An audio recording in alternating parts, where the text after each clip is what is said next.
1 week before the college entrance exam, I was reborn. In my previous life, I was Lin Wanchong, the homeroom teacher of Class 1, Senior Year 3. In my class of 39 students, all of them simultaneously bound themselves to a cheating system, godlike intelligence, stealing points for lives, full score hints, score doubling. They traded the lifespan of their loved ones, the future of their parents, the marriage of their sisters, and the lives of their pets for what they called a shortcut to defy fate. Only Xia Ran, the top student in her grade, was targeted by a score-stealing system. She had held the top spot for 3 years, but in the final mock exam, her answers were swapped by the system, plummeting her from a perfect score to the bottom of the class. In my previous life, I discovered it too late. I advised them to stop, but no one listened. I went to the principal, but he was afraid of trouble and only said that the college entrance exam was approaching and we shouldn't make a big deal out of it. After the exam results were announced, all 39 of them scored 0,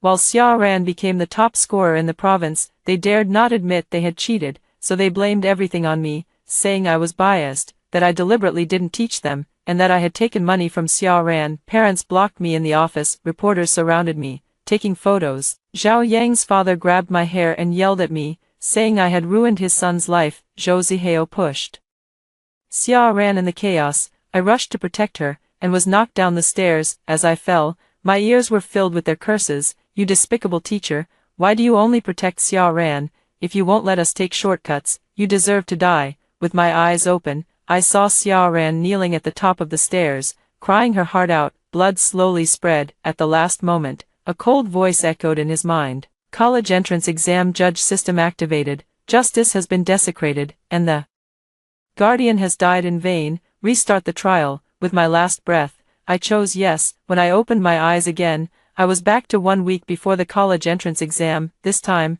I won't bother trying to persuade the ungrateful one to turn back. Since they insist on stealing someone else's life, then I will personally push them onto the judgment seat. 1. I had just been reborn when I received a call from the principal. Teacher Lin, come to the rooftop quickly. Xia Ran is going to jump. I grabbed my coat and rushed out. The wind was strong at the top of the building. Xia Ran stood outside the railing, clutching a report card with a score of 53, her whole body seeming to have lost all its spirit. The principal was still trying to persuade her. Xia Ran, you've been the top student in your grade for 3 consecutive years. You're definitely material for Tsinghua or Peking University.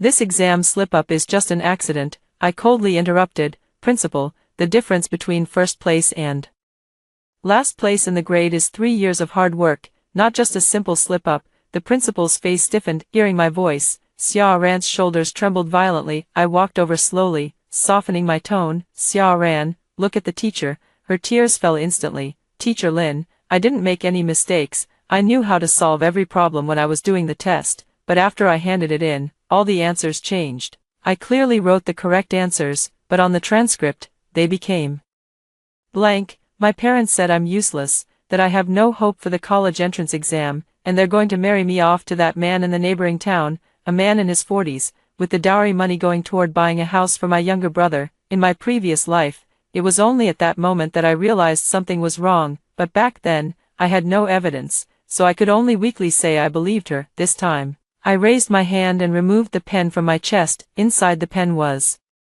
the recording device I had turned on in advance. I looked at Xia Ran and said word by word, you are not a failure. If your grades were swapped, then swap them back. If someone steals your points, I'll find that person and expose them. If someone forces you to marry, I will call the police, contact the Women's Federation, and reach out to the media to expose them. Xia Ran, the college entrance exam is right around the corner. No one can give up for you. She stared at me blankly. Teacher, can I still trust you? I reached out my hand to her. Yes, this time, the teacher won't just save you, I will make them pay. Xia Ran finally grabbed my hand. Crying, I pulled her back from outside the guardrail. The principal breathed a sigh of relief and was about to smooth things over. I turned to him directly and said, Principal, immediately seal all surveillance footage, answer sheets, and system back-end records from this mock exam. Also, there are suspicions of forced marriage and domestic violence in Xia Ran's family. I will file a report with the police and the Women's Federation.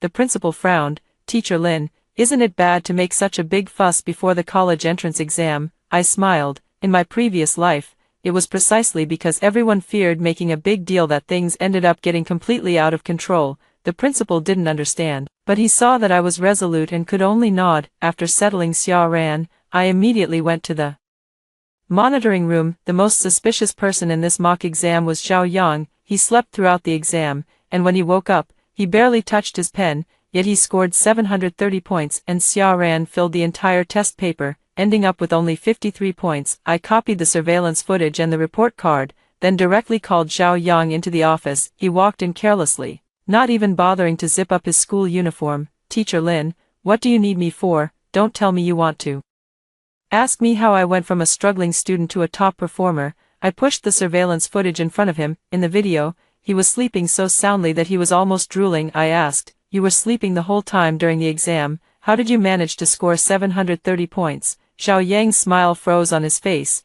"Can't I suddenly have a burst of talent?" I pressed the record button on the pen. "Fine. Then explain this derivative problem to me now." I casually pulled out a test paper and circled the final, most difficult question from what he claimed was his perfect score paper. Zhao Yang stared at the problem for half a minute, and sweat began to form on his forehead. "This problem, I knew how to solve it back then, but I've forgotten now." I've circled another basic question. "What about this one?" His expression turned completely grim. "Teacher Lin, are you serious? You're not happy that I did well on the exam, so you have to prove I cheated?" I said calmly. "Not proof, it's giving you a chance to say it yourself." Zhao Yang stubbornly tried to defend himself for a few more words, but eventually broke down under my relentless questioning. He slammed the table suddenly. "That's right, I cheated, not just me.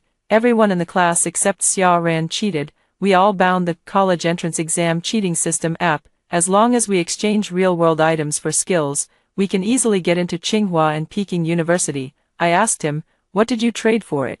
Zhao Yang replied nonchalantly, "My family's golden retriever, which we've had for 8 years, the system said. It would give me a new scroll system as long as I was willing to watch it die. Anyway, it's just a dog. If it dies, it dies." My fingertips tightened. Even though I had heard it once before in my previous life, hearing it again still made me sick. I asked again, "What about the others?" Zhao Yang said proudly, "Wang Xiyu traded her stunning beauty for double the score. Zhou Zihao traded his sister's unhappy marriage for the blessing of the exam god. Wang Tingting traded her mother's last month of life for essay prediction. Some even offered 10 years of their parents' lives as sacrifice. Others mortgaged their family factories, and some traded answers for the lives of relatives lost in car accidents. Teacher Lin, this time we are destined to all get into Tsinghua and Peking University." I asked coldly, "Why doesn't Xia Ran have a system?" Zhao Yang laughed with malicious glee. "There are only 39 system slots, and she's so good at academics, she didn't need one in the first place. Besides, Xiang Lan is bound to a score-stealing system, specifically targeting Xia Ran's points, who made Xia Ran so fond of showing off every day, always ranking first in the grade. It's annoying to watch." After saying that, he even asked me, "Mr. Lin, you're not going to report it, are you?" "You reporting it won't help. Systems aren't people, who can even find out." I watched the recording waveform fluctuate and said calmly, "You're right, ordinary people really can't find out. But I am no longer an ordinary person, I am the college entrance exam examiner, too." The next day, I held a class meeting. On the blackboard, I wrote 6 words, "There are no shortcuts in the college entrance exam." As soon as I finished writing, a bottle of Mito was thrown at me. I dodged to the side, and the bottle hit the blackboard, splashing water all over the floor. Zhou Zihao kicked the desk open. "Are you annoying or what? Always talking about this nonsense. I've already traded my sister's unhappy marriage for the exam god system. Next month, she's going to marry a domestic abuser. You won't let me take the shortcut, then you marry for my sister instead." The classroom instantly erupted. Someone joined in the commotion. "I mortgaged my dad's factory to get 280 points in science. Anyway, that crappy factory of his will go bankrupt sooner or later. My mom has breast cancer and has at most 1 month to live. Only 1 month of life for a prediction on essay topics. What a bargain." My aunt got into a car accident and I got a perfect score in English. She was so annoying in daily life. I actually thought the system was serving justice. In my previous life, I heard those words and trembled with anger, trying to reason with them, but they threw a broom covered in shit at me, cursing me for blocking their way. This life, I didn't say a word. I picked up the phone from the lectern and aimed it at the whole class. "Keep talking. They froze in surprise. Zhao Yang stood up, squinting at me. What are you filming? I smile, recording the words of the chosen one. Don't you all think you're so impressive? It would be a shame not to keep some evidence. Some people began to feel uneasy, but more had already been blinded by the illusion created by the system. Zhao Yang sneered. Teacher Lin, don't try to scare people. When our whole class gets into Tsinghua and Peking University, you'll still need us to rate you as a top-tier teacher. By then, even if you beg me, I might not even acknowledge you as our homeroom teacher. The classroom erupted in a burst of laughter. I raised my hand and tapped on the lectern. Quiet, since you don't need me to teach. Starting today, Class 1 of Grade 12 will have self-study sessions. They fell silent for a moment, then erupted in cheers. It's about time. The system already gives the answers. Who would still listen to you explain the problems? Teacher Lin finally has a bit of self-awareness. Xia Ran sat in the last row. Looking at me with a pale face, I walked over and placed a new study plan on her desk.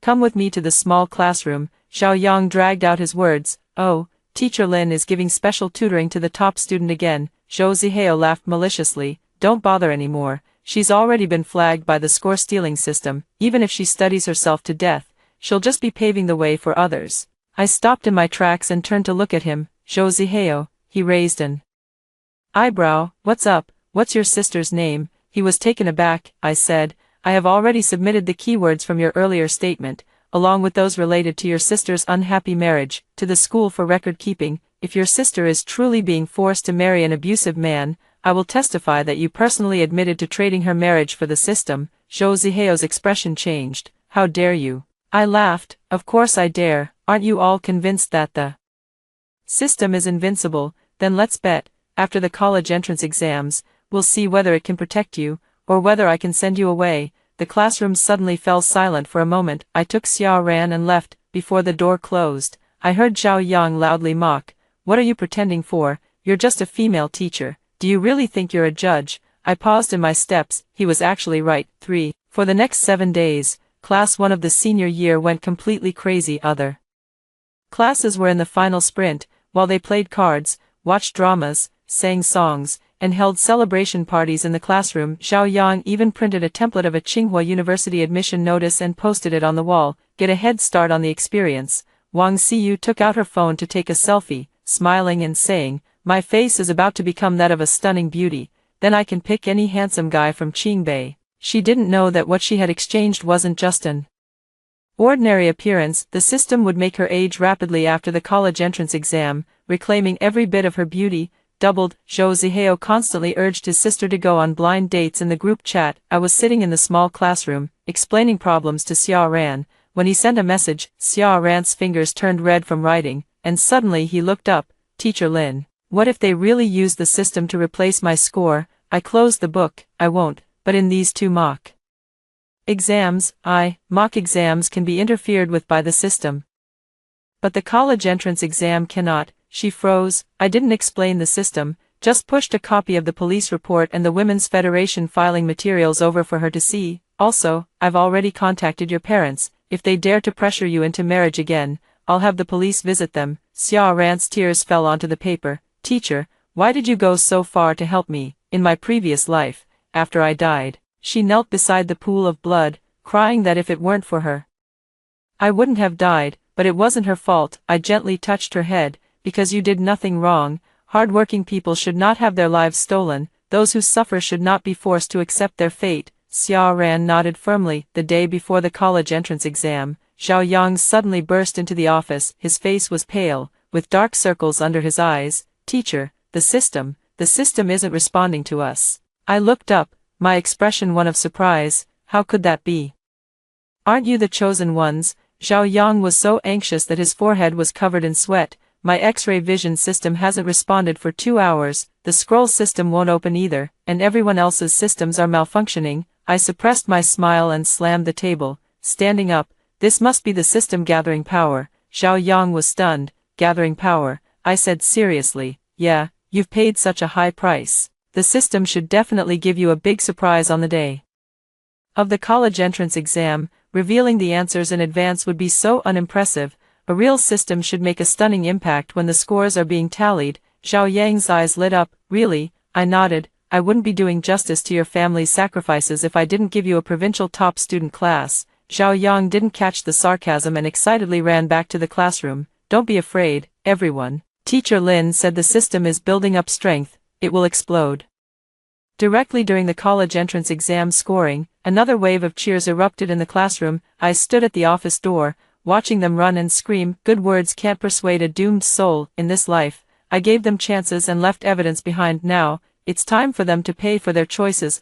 On the day of the college entrance exam, I was responsible for monitoring the exam hall surveillance on the screen. The students from Class 1, Grade 12 performed exceptionally well. Zhao Yang fell asleep as soon as the exam started. Even with a smile on his face, Zhou Zihao wrote 2 lines of the essay and spent the rest of the time spinning his pen. Wang Tingting stared at the essay topic for a long time, as if waiting for the system to predict the question. When she realized it wouldn't come, she started picking at her nails. Wang Xiyu secretly adjusted her hair while looking at the photo on her admission ticket, as if waiting for herself to become more beautiful. Xiang Lan sat in the corner, her face dark and gloomy, her answer sheet almost completely blank. Only Xia Ran remained, sitting straight-backed, her pen never stopping as it moved across the answer sheet. I zoomed in on the camera and saw that her problem-solving steps were clear, her handwriting steady, and her accuracy rate astonishingly high. After the first subject ended, Zhao Yang stopped me at the entrance of the examination hall. His voice trembled. Teacher Lin,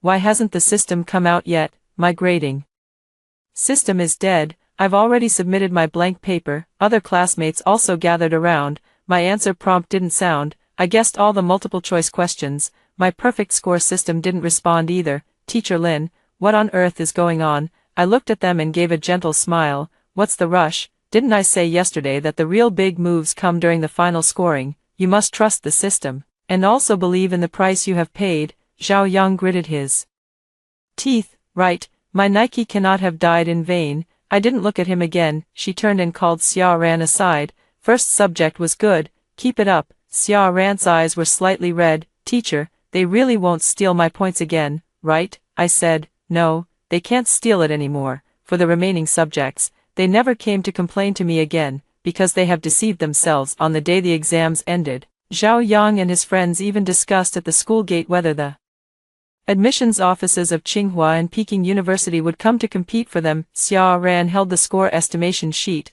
her hands trembling slightly. Teacher, I estimate my score to be around 730, very good, but what if? She didn't finish her sentence as Zhou Zihao snatched the score estimation form from her and tore it into pieces. What kind of backwater country bumpkin are you to even estimate scores? You should be calculating how much dowry you can sell. Zhao Yang also laughed exaggeratedly. Xia Ran, you don't actually believe hard work makes a difference, do you? I stepped forward, grabbed Zhou Zihao's wrist, and twisted it forcefully. He cried out in pain on the spot. Lin Wantong, how dare you touch me? I shook him off. You tore up the college entrance exam prediction sheet, not just some scrap paper. Touch her again, and I'll call the police right now. Treat it as school violence. Zhao Yang cursed. Who are you trying to scare? I pulled out my phone, the screen showing a video of Zhou Zihao tearing up papers and verbally abusing Xia Ran. Try it if you don't believe me. They finally fell silent. Xia Ran stood behind me,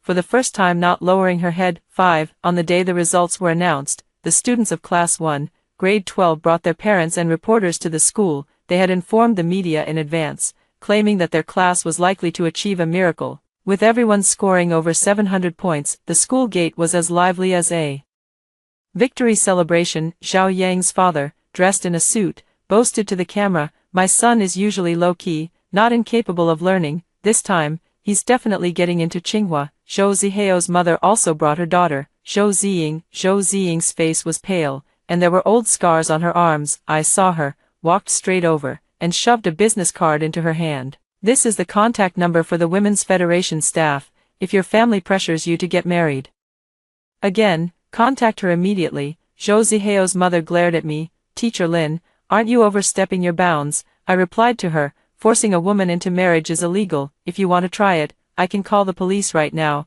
Her face stiffened, and she dared not speak again. Before the big screen lit up, Zhao Yang and the others were still discussing. Later, Tsinghua and Peking University will be competing for talent. Whom should I choose? Whomever offers me the most scholarship. I'll choose. I want Peking University to arrange a Lakeview room for me. I want Tsinghua University to provide me with a car. The students in the next class were laughing uncontrollably. Someone whispered, "Is their class under too much pressure from the college entrance exams? Have they all gone crazy?" The countdown reaches 0, the screen flashes, and the scores appear. Class 1 of grade 12, 39 0 scores: Zhao Yang, 0, Zhou Zihao, 0, Wang Tingting, 0, Wang Xiyu, 0, Xiang Lan, 0. The entire hall fell into dead silence. Immediately after, Xia Ran's score popped up. Xia Ran, 730 points, first in the province, provincial top scorer. Zhao Yang lunged toward the screen. "Impossible, I'm the paper exchange system, how could I get 0 points? Only after he finished speaking did he realize he had let slip, his face turning pale instantly. Zhou Zihao grabbed Xia Ran's arm, hysterically. "It's you, you deliberately scored 0 to sabotage us." I pushed him away with my hand. "She's 730, you are the ones who scored 0. Zhao Yang's father rushed over and grabbed me by the collar. "Explain this to me, taught by the same teacher. Why is she the top scorer in the province while my son got 0? Other parents also gathered around. "You're definitely being biased. Are you only tutoring Xia Ran? Did you take money from her family?" The reporter's camera was also shoved right in my face. "Mr. Lin, some parents have reported that you've been treating students differently for a long time, resulting in 39 students collectively scoring 0. How do you respond? In my previous life, it was exactly this situation that drove me to a dead end. This life, I won't retreat." I raised my hand and slapped away Zhao Yang's father's hand. "Let go." He was taken aback. I looked at him coldly. "Touch me again, and I'll report you for assaulting a teacher." The scene fell silent. I took out my phone and opened the pre-edited evidence video. In the scene, Zhao Yang says nonchalantly, "It's just a dog, if it dies, it dies, but I have a system to swap exam papers. So I'm definitely getting into Tsinghua." In the next segment, Zhou Zihao slams the table. "My sister is marrying an abusive man next month. So what? Women won't listen unless you hit them." The next paragraph was written by Wang Tingting in a light, casual tone. "My mom has breast cancer and has at most 1 month to live. 1 month of life for an essay prediction. Barely worth it." There were also confessions about mortgaging her father's factory, sacrificing her parents' lifespans, and trading a family car accident for answers. Every sentence was crystal clear. All the parents' faces instantly changed. Zhao Yang's father turned around, staring intently at his son. "What did you say?" Zhao Yang panicked. "Dad, no, let me explain." Slap. A slap sent him tumbling to the ground. Zhou Zihao's sister, Zhou Ziying, finally understood the meaning behind her brother's words. She stood still, tears falling drop by drop. Zhou Zihao wanted to curse at me, but his sister slapped him. "Are you going to trade my life for your points?" Zhou Zihao's mother panicked. "Why are you hitting your brother? He's doing it for his future." Zhou Ziying stared at her, her voice trembling but clear. "From today on, I won't be coming home. If anyone forces me to marry again, I'll call the police." The reporters frantically started filming. Public opinion instantly reversed. Zhao Yang suddenly pointed at me and screamed, "It's her. It was Lin Wantong who made us believe in the system. It was her who let us go home." Before the college entrance exam, all eyes turned to me again. I smiled. "Where's the evidence?" Zhao Yang was left speechless, his mouth agape. I continued, "I have evidence of your cheating. I also have evidence that I have repeatedly warned the system is a trap. You have insulted teachers, attacked classmates, and admitted to sacrificing relatives for points. Evidence of all this has been backed up by the school, police, and education authorities. Want to pass the buck? Fine, bring the evidence." No one spoke. The next second, a system prompt echoed in my mind. "Cheating evidence complete. Fair trial conditions met. Enable national live trial." I look at these people who still want to argue and defend themselves and say in my heart, enable. 6. The world suddenly went dark. When it brightened again, I was standing on a judgment platform. Below the platform were 39 cheating students. Opposite them are the people they sacrificed, hurt, and betrayed. The live stream is flooded with bullet comments. "What's going on? A trial for cheating on the college entrance exam. Just came from the trending topics. That female teacher is so cool. 39 0 scores. Is it this group of people?" I strike the gavel. "The case of systematic cheating in Class 1, Grade 12, is now in session. The first defendant, Zhao Yang, plaintiff, Golden Retriever Nike." Zhao Yang's face turned pale. "What are you kidding? Can a dog even be a plaintiff?" I looked toward the big screen. Play evidence. The screen appears. Zhao Yang selects the exchange in front of the system pop-up. Do you wish to exchange the scroll system at the cost of golden-haired Nike's death? He didn't hesitate and clicked, yes. The next second, Nike wagged its tail and sent him out the door, but was hit and thrown into the air by a runaway car on the road. It struggled to crawl toward Zhao Yang. Zhao Yang stood by the roadside, his eyes burning with fervor. Die, hurry up and die, don't interfere with my redemption. The wheels rolled over once more, the barrage exploded. Beast, the dog still wanted to crawl back to its owner, but he actually thought it wasn't dying fast enough. Even a dog is more human than him. On the other side of the trial stand, the golden retriever Nike came back to life. It saw Zhao Yang and still wagged its tail, trying to pounce forward. A 500-meter stretch of thorny railway lies in between. System rules appear. If the victim chooses to forgive, they must walk barefoot across the railway and embrace the defendant. If the defendant chooses to repent, they must voluntarily cross the railway to apologize to the victim. Zhao Yang immediately shouted, Nike, come here, hurry up, aren't you the most obedient? The golden retriever hesitated for a moment. It still walked onto the railway tracks. Thorns pierced its paw pads, and blood dripped all the way. It whimpered in pain but continued walking toward Zhao Yang. The barrage was filled with tears. Don't go. Dogs don't understand betrayal. They only know their owner is calling them. Teacher Lin, save it. I raised my hand and halted the train tracks. Nike looked up at me. I asked, are you going to forgive him? It couldn't speak, only wagged its tail gently. Zhao Yang immediately boasted, see, it forgives me, let me go now. I coldly stared at him. It forgives you, because it can only love you. But judgment is not based solely on forgiveness. Defendant Zhao Yang, who traded innocent lives for a cheating system, demonstrated clear malicious intent and showed no remorse. Sentencing, lifetime revocation of all qualifications to change one's fate through examinations, and the rest of his life haunted by the memories of lives he personally took. The gavel falls. Zhao Yang lets out a sharp cry and collapses to the ground. In his ears, the mournful wail of the golden retriever being run over by the car begins to echo, again and again. Never ceasing, bullet comments flood the screen. Well judged, not all forgiveness can offset the crime. The dog loved him, but the law and justice will not indulge him. I gently raised my hand and sent Nike back to a patch of grass. It no longer had to bleed. 7. The second defendant, Zhou Zihao, plaintiff, Zhou Ziying. When Zhou Zihao was dragged to the dock, he remained defiant. My sister should have taken care of me for the rest of her life. What's wrong with marrying an abusive man? Women won't listen unless they're beaten. The big screen displays the scene of him binding the system. Will you exchange the misfortune of your sister Zhou Ziying's marriage for the blessing of the god of exams? He smiles and clicks confirm. On the screen, Zhou Ziying is being forced by her parents to attend a blind date. The other party is in his 40s, divorced, and his ex-wife was beaten so badly she ended up in the hospital. Zhou Zihao was eating sunflower seeds nearby. Sis, just bear with it after you marry him. The bride price will buy me a car. Zhou Ziying stood in the plaintiff's seat, her face deathly pale. Her parents were also pulled into the situation. Mother Zhou anxiously said, Ziying, that's your own younger brother, go over and hug him, forgive him, and this matter will be over. Zhou's father also said, girls don't need to read so many books,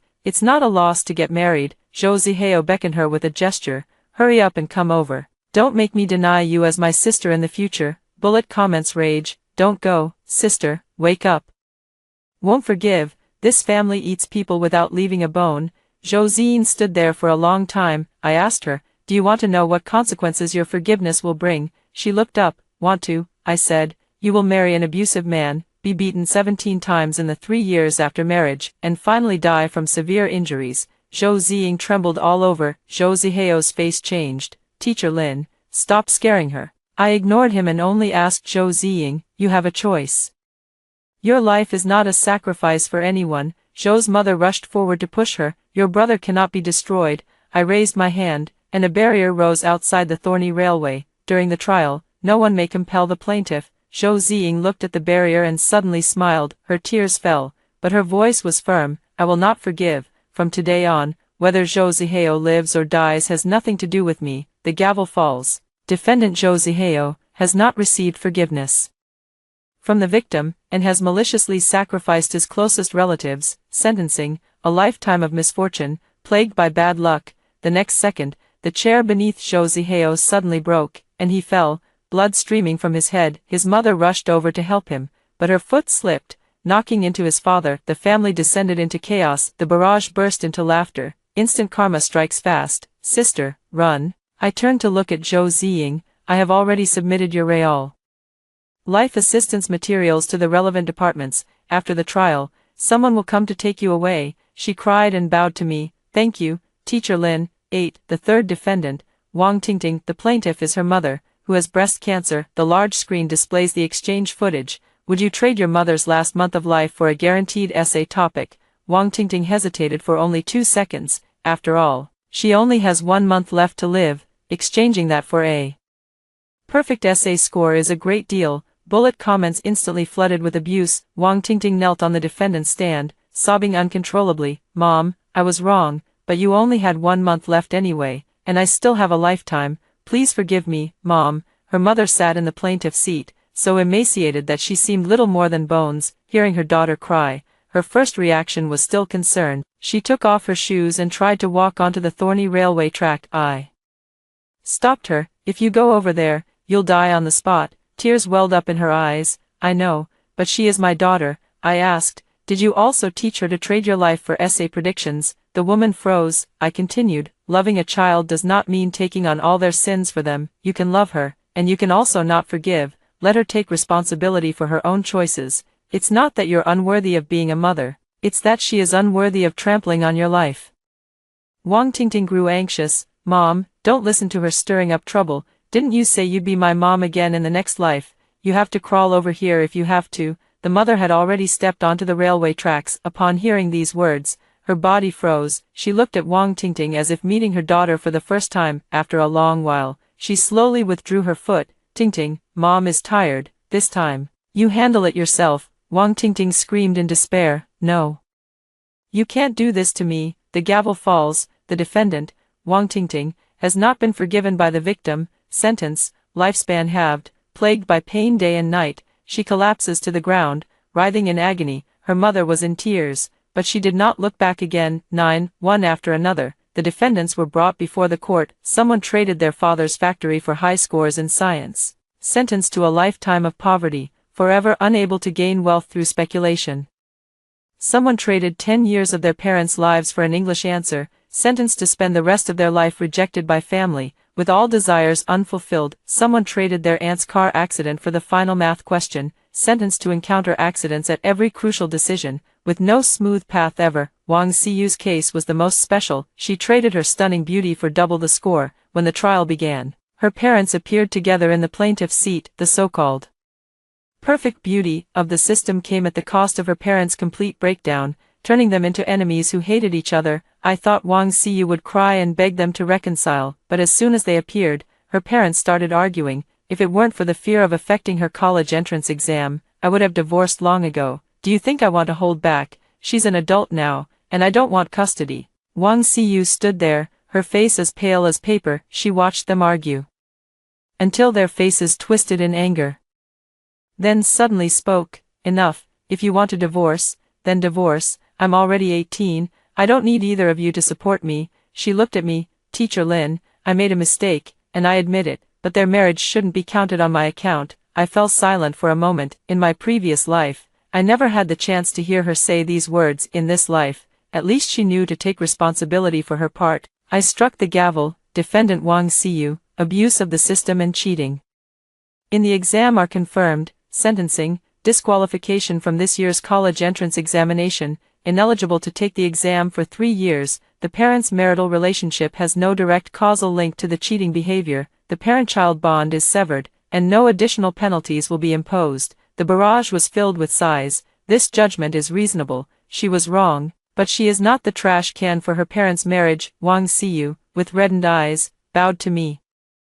Thank you, teacher. I looked at her. If you still want to study 3 years from now, rely on yourself to get in. She nodded. 10. The last defendant was Xiang Lan. She was the class study committee member. The family was impoverished, with a paralyzed father, a mother who had left home, and a grandmother supporting the entire household by collecting scrap. She consistently ranked in the top 20 of her grade in every mock exam. If she performed normally, getting into a top-tier university would be no problem at all, but she had bound herself to a score-stealing system. She didn't steal points from academic underachievers like Xiao Yang and Zhou Zihao. She specifically targeted Xia Ran. In the plaintiff's seat, Xia Ran wheeled in Xiang Lan's father's wheelchair. Seeing her father, Xiang Lan's eyes instantly reddened. I asked her, why? You could have taken the exam yourself. Xiang Lan chuckled. Because I envy her. She looked at Xia Ran, her eyes filled with hatred. Both of us are poor students, both trampled by fate into the mud. Why is she always number one?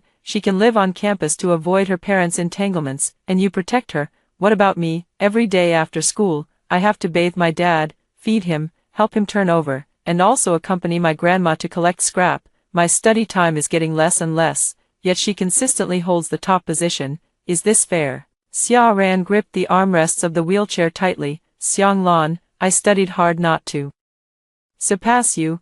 I did it to save myself. If you want to save yourself, you should run forward, not drag me down. Xiang Lan's tears fell. But I can't run anymore, I said coldly. Not being able to run is no excuse for stealing someone else's points, nor is it a reason for you to sacrifice your father's 10 years of life. The large screen displayed the exchange interface. Are you sure you want to exchange the score-stealing system at the cost of your father's 10 years of life? Xiang Lan stared at the screen for a long time, then finally clicked, yes. Her father trembled violently in the plaintiff's seat. He slurred his words as he shouted, Lan, admit your mistake. Xiang Lan shook her head, tears streaming down her face. I don't need forgiveness, anyway, I've already lost. Her father slid down from the wheelchair, desperately trying to crawl toward the thorny railway tracks. Xia Ran hurried to support him but was gently pushed away. He still wanted to save his daughter. Xiang Lan broke down. Dad, stop climbing. I hate it when you do this the most. The more you love me, the more I feel I deserve to die. She knelt on the ground and finally burst into tears. I was wrong, Dad, I was wrong. Xia Ran, I'm sorry. Xia Ran looked at her and did not answer immediately. I asked Xia Ran, will you forgive her? Xia Ran shook her head. I do not forgive, but I hope she will still have the chance to live for herself in the future. I nodded. The defendant, Xiang Lan, stole others' academic achievements and sacrificed the lifespan of close relatives, demonstrating clear subjective malice, considering the establishment of remorse and the plaintiff's request to spare their life. Sentence, lifetime ban from participating in the college entrance examination and any selective exams, mandatory engagement in elderly care work for 20 years, and wearing electronic shackles for supervision, if elder abuse or evasion of responsibilities occurs. During the service period, immediate electric shock punishment will be executed. Xiang Lan slumped on the ground, sobbing uncontrollably, unable to speak. Her father looked at her, his eyes filled with pain, but this time, he no longer took the burden for her. 11. After all the cases were heard, I stood up around the judgment bench. The 39 cheaters looked pale with fear. Zhao Yang was still covering his ears, avoiding the golden retriever's wails. Zhou Zihao was covered in wounds, his chair broken again and again. Wang Tingting collapsed from pain and then regained consciousness. Others also bore the price they had paid for their choices. I struck the final gavel. Upon investigation, it has been confirmed that all 39 defendants from Class 1, Grade 12, used illegal systems to cheat in the college entrance examination. Their intent was malicious, and the evidence is conclusive. The final verdict is hereby rendered. First, the college entrance examination results of the 39 defendants are hereby invalidated. Second, the eligibility to participate in the college entrance examination is permanently revoked. Third, the right to enroll in higher education institutions is revoked for life. 4. All real-world damages caused by system sacrifices shall be compensated and punished in accordance with the judgment results. 5. Submit evidence of system cheating to the Education Department simultaneously, and establish a permanent integrity file. As the words fell, the trial space trembled. 39 people screamed in unison. A black mark appeared on their wrists. It was the brand of a cheater. From then on, they could never turn their fate around by passing any exam. The screen was flooded with bullet comments. Long live fairness. Hardworking people should not have their lives stolen. Teacher Lin is so cool. Xia Ran must get into Tsinghua or Peking University. Before the trial ended, the system asked me, Defendant Lin Wantong, do you wish to retain the Gaokao judge system? I looked at Xia Ran. She stood at the plaintiff's stand, her eyes red, but finally smiling. I said, preserve. As long as there are still people trying to trample fairness by taking shortcuts, there will always be someone who stands up to guard that scale. 12. After the trial, the office and the real world was eerily quiet, the journalist's camera was still on. The students' parents looked deathly pale, 39 students slumped to the ground, each with a black mark now appearing on their wrists. Zhao Yang's father had lost all his earlier arrogance. He stared at his son, his lips trembling for a long time. You killed Nike. Zhao Yang held his head and cried, saying he was wrong, but it was too late. Zhou Xin immediately called the police, accusing her parents and younger brother of forcing her into marriage. Wang Tingting's mother was taken away by the hospital, and subsequent medical expenses were covered by social assistance funds. Wang Xiyu signed a parental relationship termination agreement and applied for work-study programs on her own. When Xiang Lan was taken away by the supervisors, she glanced back at Xia Ran. Xia Ran didn't glare at her with hatred, nor did she say she forgave her. She simply calmly turned her gaze away. That was enough. Xia Ran's status as the top scorer in the province was quickly confirmed by the authorities. The admissions team from Tsinghua and Peking University arrived at the school on the same day, wearing her faded school uniform. She sat in the meeting room, crying as she signed the admission intent form. After signing, she hugged me tightly. Teacher Lin, I can really walk out now. I patted her back. You walked out on your own. The principal stood beside me, hesitating to speak. Finally, he whispered to me, Teacher Lin, in your previous life, were you in a lot of pain? I was stunned. He looked toward the stairs, his eyes reddened. In the trial live stream, I saw it. I'm sorry. I remained silent for a moment.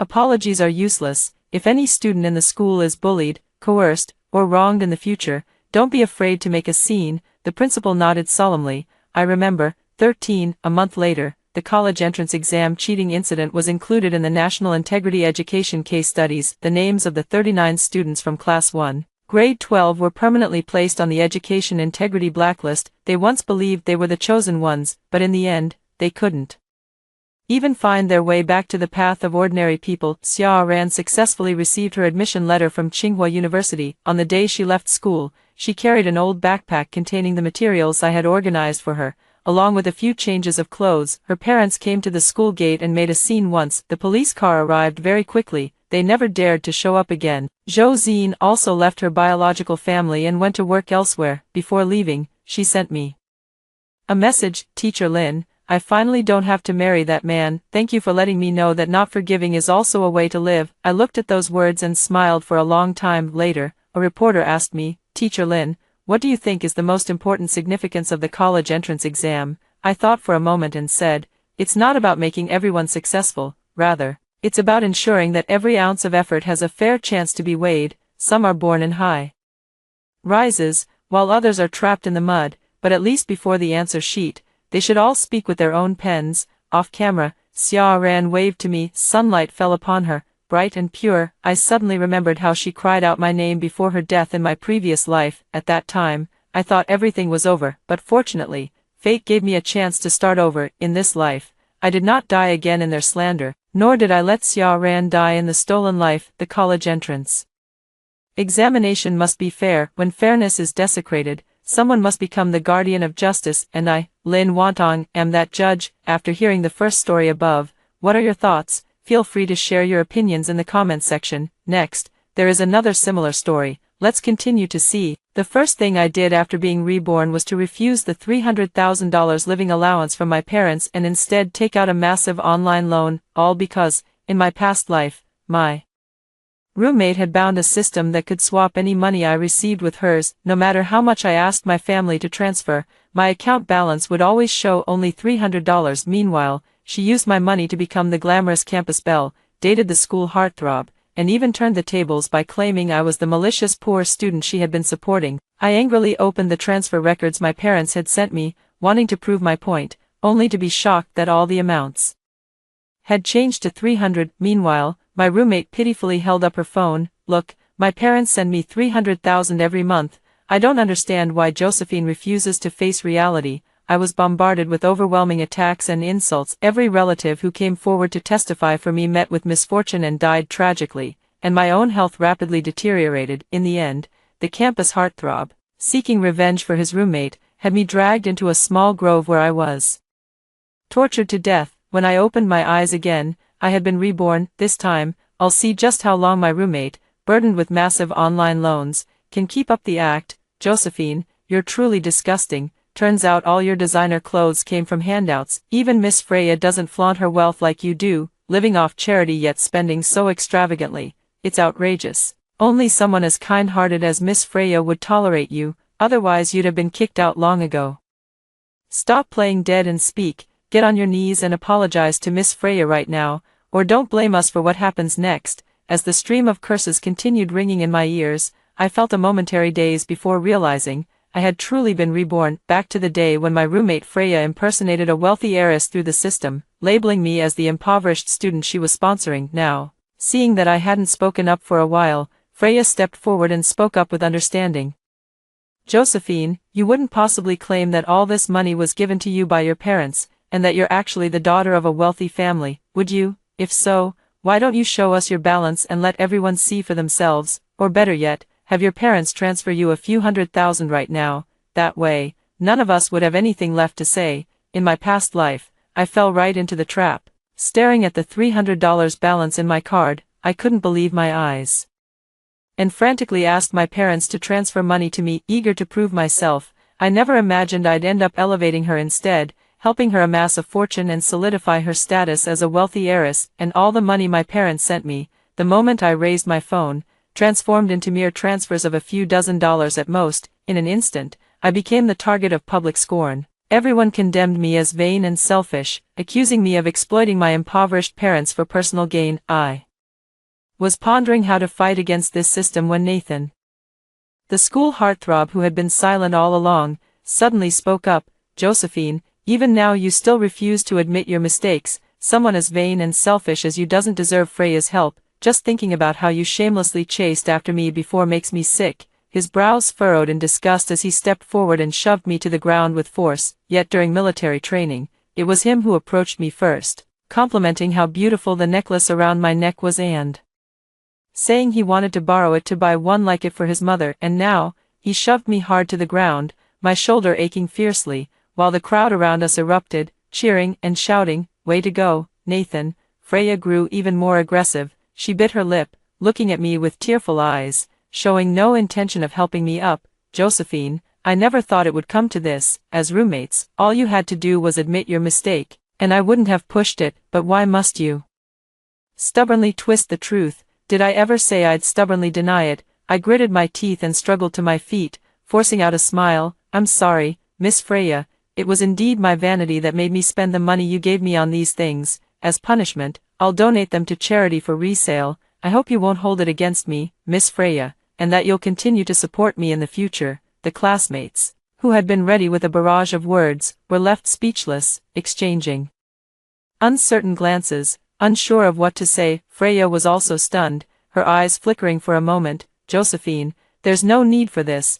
If you really want to admit your mistake, it would be better to sell it first and then donate the money directly. What if those people damage it? It's fine, I trust the professionals. If I sell it first, would I even have money left to donate? Wouldn't the money just end up in her hands? I turned around, my expression completely cold, logged into a lending platform, and attempted to apply for a $100 online loan. As expected, the money didn't reach my card after the process was completed. When I re-entered the page, I found that the borrower listed was actually Freya. Sure enough, the system had thoroughly swapped everything, even changing the source of the funds. I could hardly keep from laughing out loud. Freya, your nightmare is about to come. I borrowed $600,000 in online loans all at once, then I called to refuse my parents sending me living expenses, applied for off-campus accommodation, and used only what was readily available for all expenses. But even so, my chest still feels tight, and the effects the system has on my body remain. At noon, as I walked out of the school gate carrying my small bag,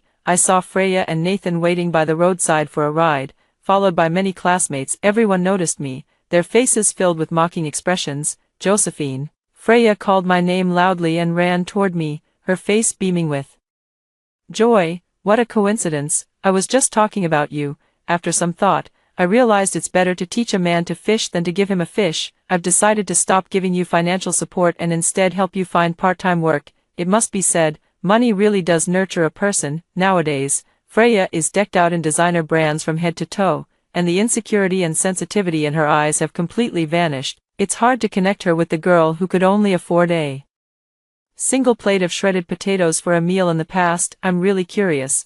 What kind of methods did she use to bind me like this? She pulled out a stack of flyers and shoved them into my hands, looking at me with earnest concern. These are all high-paying jobs I've specially selected for you. Once you earn money through your own efforts and donate it, people will stop disliking you. My eyes are strained from finding these opportunities. Coincidentally, I was planning to treat our classmates to a 5-star hotel meal. This time, it'll be your treat. I've never seen someone so shameless, using the money my parents sent me while expecting me to take on part-time jobs to keep supporting her. What the hell is written on these flyers? There are even ads for selling eggs. At this moment, Nathan and his classmates also walked over. The students spoke up disdainfully. Josephine, what are you still standing around for? Some of these part-time jobs are about to close registration. Hurry up, they won't wait for you. Just now, Freya's parents sent her another $600,000. That's more than your parents could earn in a lifetime, even if they didn't eat or drink.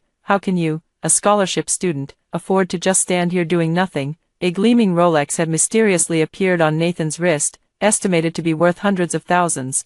Clearly chosen by a woman. I couldn't help but sneer. Freya really spared no expense when pursuing a guy. No wonder she was so desperate to get money from me. As a student, I think my priority should be focusing on my studies, I said with a smile. From now on, I plan to limit my monthly living expenses to just $300.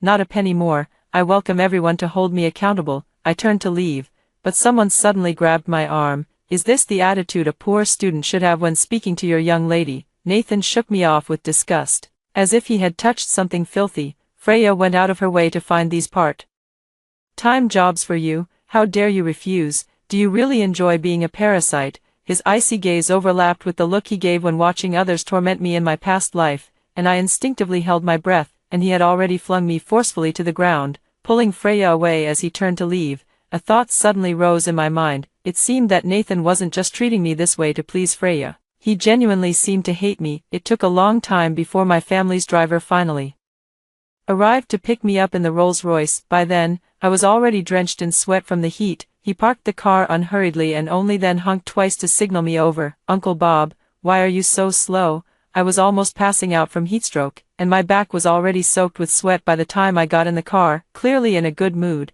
he put on a stern face when he heard this and said, "Let me tell you, you really need to change that spoiled princess attitude of yours. I'm your family's driver, not your servant. I'm practically your elder. How can you talk to me like this? It's just standing for a while. No other girl is as delicate as you. I wouldn't allow my son to date someone like you." At that moment, I was looking at the social media posts my classmates had shared. OMG, Nathan's family is so loaded. They even let us ride in a Rolls-Royce. So this is what a Starlight headliner looks like. Wow, so impressive. Just wish there was one more car next time. I want a Maybach. If we hadn't wasted time teaching that shameless poor student a lesson, we'd be chilling in the luxury car by now. I froze. Wasn't that my family's car? I immediately had someone check and found out that Uncle Bob's son was actually Nathan. Everything makes sense now. No wonder in my past life, no matter how hard I tried to prove my identity, there was always a mole leaking information. No wonder Nathan was so eager to put me to death.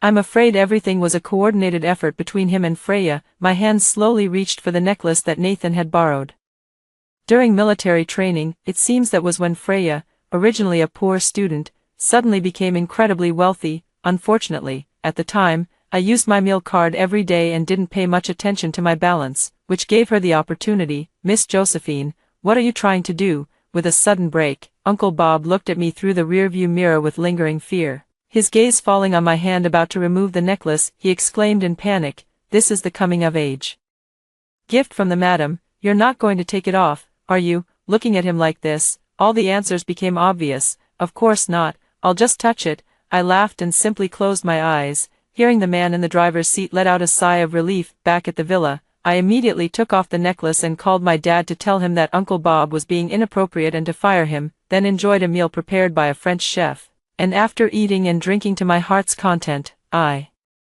lay down on the bed. Indeed, after removing this necklace, I felt the pressure in my chest ease, as if a heavy stone had suddenly been lifted from me. To avoid alerting anyone, I rummaged through the cabinet and put on an identical one around my neck. So now, Freya, all you have left is that massive $600,000 online loan. During the afternoon PE class, after running 800 meters, all the students were exhausted and collapsed on the grass, unable to move, their faces flushed red. I was also drenched in sweat, panting heavily from exhaustion. Freya suddenly called out to me, "Josephine." She put on the airs of a young lady and ordered me, "We're all tired, go buy everyone a bottle of water, it's just outside the school gate, thanks for your trouble, and come back as soon as possible." She had calculated it perfectly. I had already visited the school clinic 3 times recently due to health issues, so that $300 must have been nearly spent. Now that I didn't have enough money, I naturally had to ask my parents to transfer me some, so she could sit back and reap the benefits while also gaining goodwill. But now,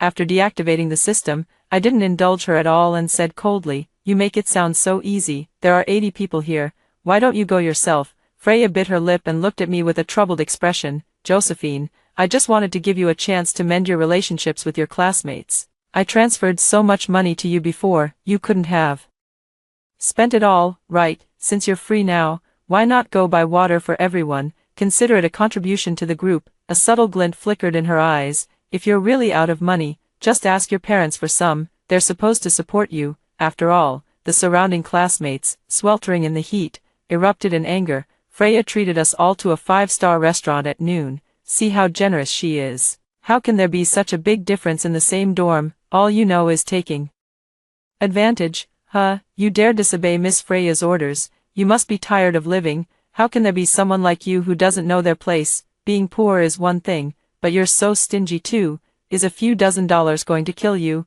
My legs are about to break from exhaustion. "Go get me a bottle of Mizone now."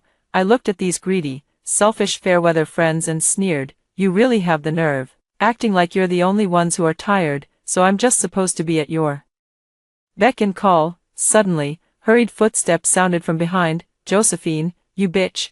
Nathan stormed over, furious. He was seething over his father's dismissal but couldn't confront me directly about it. He had previously attacked me several times without facing any consequences, and now he's accustomed to publicly reprimanding me. He raised his hand to slap me, but I dodged it directly. "Oh, isn't this the rich kid whose family owns a Rolls-Royce? Why are you trying to hit me right away? Did I do something to offend you?" I asked with an innocent look, not forgetting to steer the narrative. "It's so hot right now, just me going to buy water won't be enough. Why don't you, young Master Nathan, and Miss Freya call a few luxury cars over to take everyone for a ride to cool off?" As soon as these words were spoken, the classmates indeed got excited, all clamoring to ride in the luxury cars, except for those 2 whose expressions turned extremely ugly. I said leisurely, "What are you waiting for, young Master Nathan? You're not pretending to be rich like me, are you?" These words undoubtedly struck a nerve with Nathan, and he immediately pointed at my nose and started cursing. "Open your damn eyes and see, a single pair of my shoes costs tens of thousands, this watch is over 400K, and even this t-shirt is more than 8,000, who the hell are you to bark at me? Does everything you own even add up to $100? What gives you the right to question me? Am I right, everyone?" At that moment, the surrounding classmates were practically melting from the heat and had no patience for his bragging, just urging impatiently, "If that's the case, young Master Nathan, why don't you call a few more cars? We didn't get enough rides at noon." Exactly, at noon, we were all crammed into one car. It was such a bad experience. Plus, we had to listen to you and Miss Freya flirting the whole way. "You 2 definitely owe us some proper compensation. Miss Freya, why don't you call the cab?" Then, Freya could see these people were clearly a bottomless pit. Their demands would only keep growing. She certainly wasn't going to agree to pay for them again. "I can't take it anymore, I feel so dizzy, I think I'm getting heatstroke." Freya suddenly staggered 2 steps, pretending to faint as she collapsed to the ground, only to be scooped up by Nathan, who then dashed outside with her, using the excuse of going to the restroom. I secretly followed behind them. In the infirmary, Freya was sweating profusely under the fan, while Nathan sat beside her, peeling an apple. "What the hell is wrong with this bitch? Has she figured something out? She absolutely refuses to ask her family for living expenses, and she won't even take on a part-time job when I suggest it." Freya grew more frightened the more she thought about it and sat straight up in bed. She must have realized something was wrong. It was strange enough that she suddenly moved out of the dorm, but now it seems she figured out that all the money she received would be transferred away by me. so she decided to take nothing and just use what was already available. Nathan narrowed his eyes, handed her the apple, and a cold smile crept across his face. Even if she did notice something, what could she do? Don't forget, the system will make her health deteriorate more and more. Her parents are always abroad, and once she collapses and ends up in the hospital, we'll have her parents transfer the medical fees, and the money will still end up in our hands. I just can't stand people who are born lucky. Why is she a rich heiress while I'm just the son of her family's driver? She won't get to live so comfortably. From that day on, Freya and Nathan simply started living together off campus. Their social media feeds were filled daily with posts showcasing mansions, luxury goods, and extravagant parties, so lavish it would make anyone's jaw drop. They even celebrated an anniversary every 3 days, complete with performances by professional violinists. Freya happily captioned, "I never imagined such perfect love would come my way, waking up to fruits airlifted from New Zealand every day. When I get tired from watching dramas, he takes me to 5-star restaurants to nourish me. He's so thoughtful, the slightest frown from me, and he showers me with LV and Hermes gifts. I'm basking in happiness every day." Nathan also left a heartfelt comment below. "The moment I met you, the whole world faded into insignificance. I will protect you forever, my princess." The huge classroom erupted as students saw all this. Holy shit, this is next level. I've only seen this kind of powerful alliance between elite second-generation heirs in TV dramas and novels. I'm crying with envy. This is literally the perfect romance between a novel's male and female leads. Truly, true love only blossoms in extremely wealthy families. Please let me live this kind of life in my next reincarnation. I want to experience this effortless existence too. Of course, some people couldn't resist dragging me out to take the blame. LMAO, Josephine must be green with envy seeing this.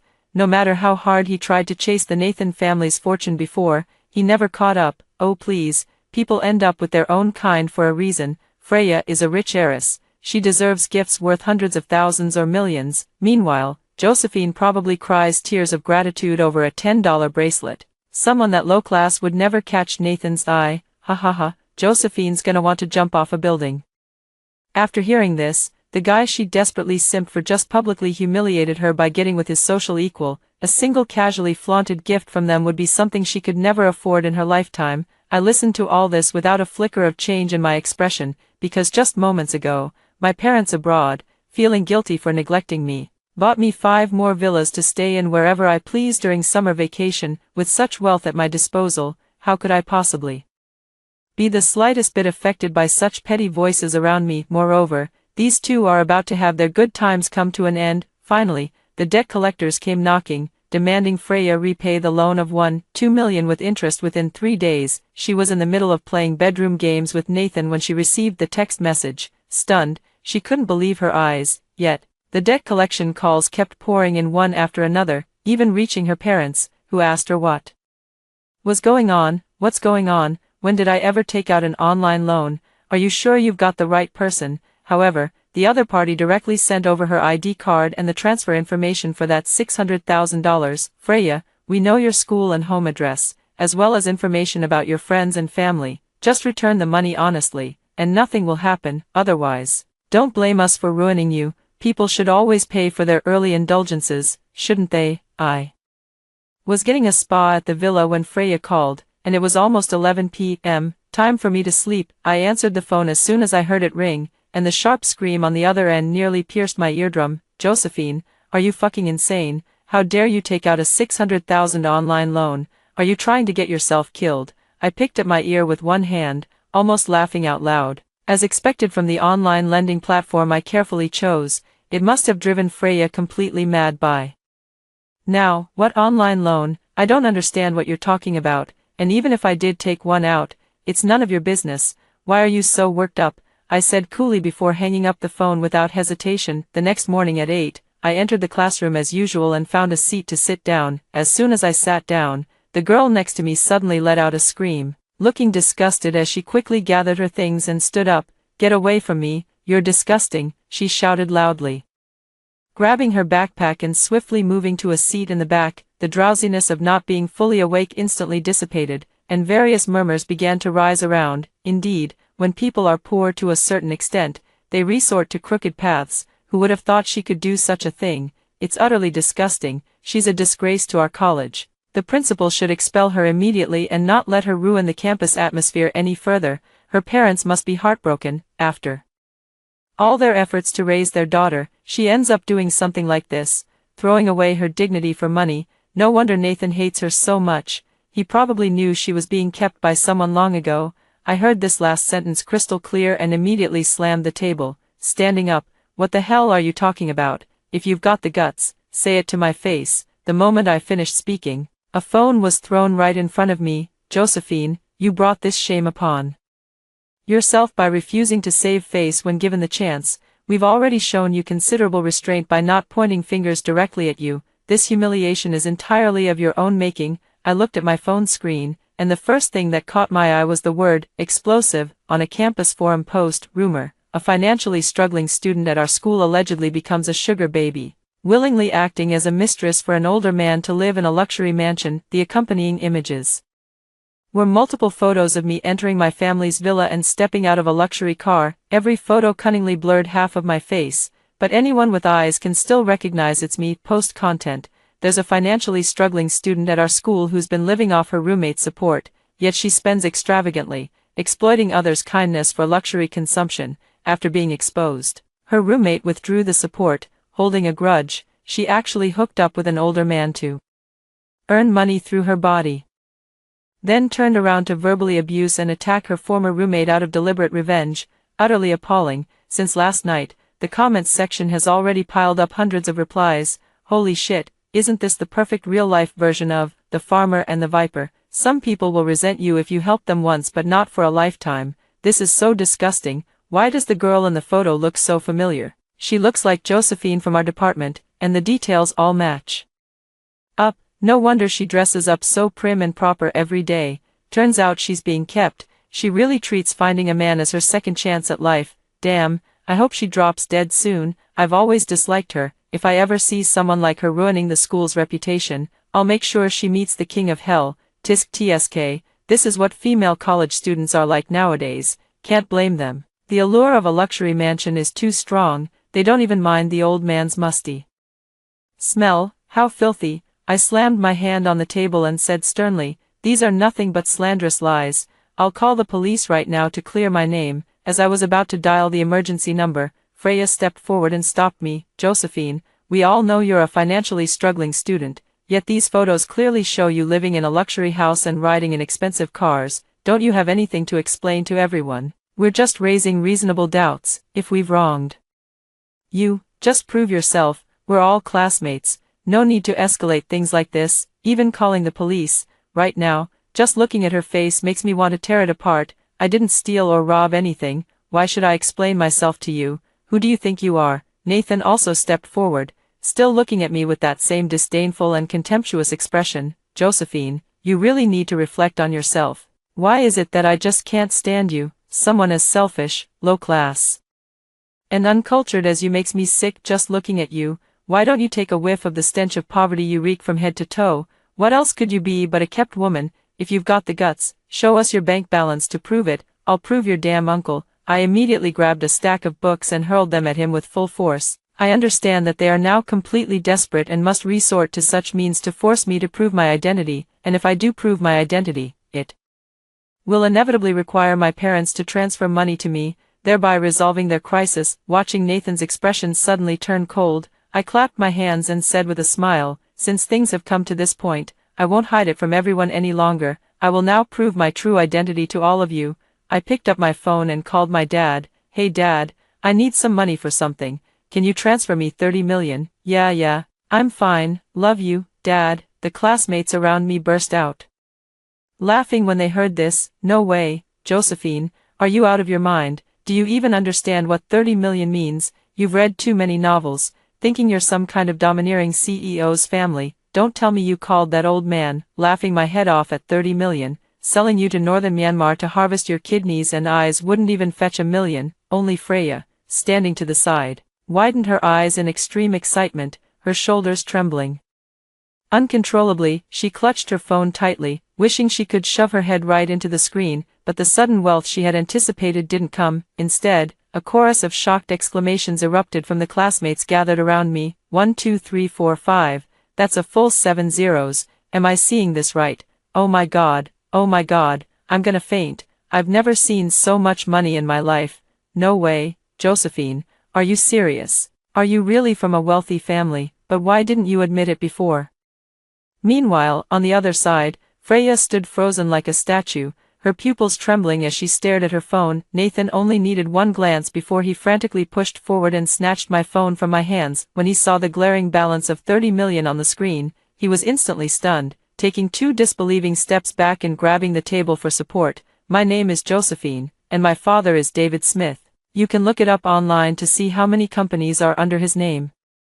Or call his company to verify my identity. This amount of money means nothing to our song group. I deliberately hid my identity earlier to avoid unnecessary trouble, but I didn't expect it to cause such a big misunderstanding, I said with a smile, stepping closer to Freya and staring intently into her eyes. Now it's your turn, my dear roommate. Didn't you keep claiming to be a wealthy heiress? Then, show us your balance and transfer records. Only then did she react, abruptly turning away in a fluster to stuff her phone into her pocket, but her movements were too exaggerated, and the phone still slipped to the ground, just as a guy rushed over to pick it up. Holy shit, Freya, why is this a debt collection message? Did you take out an online loan? The guy shouted at the top of his lungs as if he had discovered a new continent. No way, a $600,000 online loan, Freya. So everything before was just an act. You're actually the gold-digging, materialistic poor student. The classmates instantly erupted, all rushing over despite attempts to stop them to check her phone. What they saw was shocking. Messages from Freya's parents complaining to her and urging her to work part-time to pay her younger brother's tuition fees were also exposed. Her parents only gave her $300 per month for living expenses, never failing to remind her, "Isn't your roommate Josephine quite wealthy? Get close to her and ask for her help. Borrow some money from her. I heard there are many rich people in college. You must keep an eye out and date a wealthy guy early. Don't wait too long or they'll all be taken. You wretched girl, what the hell have you done outside? Debt collectors are coming to our house. You're nothing but trouble. How dare you take out $600,000 in online loans? Why don't you just die, you worthless bitch? I never should have given birth to you. Not only are you useless, but you're also draining the family's money. If you're broke, go sell yourself. Plenty of old men are looking for girls your age. We're too scared to even leave the house now. Hurry up and go. I'm telling you, your brother is the only heir of our family. If you mistreat him, I'll skin you alive. You were born just to serve your brother." Freya completely broke down. She let out a heart-wrenching scream and ran toward the door, her entire being descending into a terrifying, mindless state. Finally realizing the system had failed, Nathan closed his eyes in humiliation and walked toward me. "Josephine, I have to admit, you've finally won. I never imagined you could go this far just to have me. Aren't you just jealous that Freya is with me, and you can't be? Fine, as long as you transfer these 30 million to me, I'm willing to give you a chance." The surrounding noise gradually faded, and a complicated expression appeared on my face. After all this, Nathan still thinks I like him. I admit that during military training, we had a great conversation, and it's hard not to be attracted to that face, no matter how perfect the appearance. It cannot conceal a heart filled with greed and sin. Compared to the hatred I feel for him now, the fleeting attraction I once had is utterly insignificant. Enough, what are you standing there for? My patience is limited. Nathan approached me coldly, lowering his head and his voice. "Not only that, but do you know the driver you once fired was my father? Go apologize to him immediately. Then promote him to manager at your company, and I might forgive you. Josephine, I'm warning you, even if I stay with you, don't think for a second I'll do anything for you. My dignity won't be insulted by your pathetic money." He spoke with impassioned fervor, moved by his own words. At this moment, he probably saw himself as a hero sacrificing for love and family in his own mind. I raised my hand and slapped him hard across the face, sending his head jerking to the side. "Nathan, what kind of rotten cucumber do you think you are to make me settle for you? Even saying a single word to you makes me sick.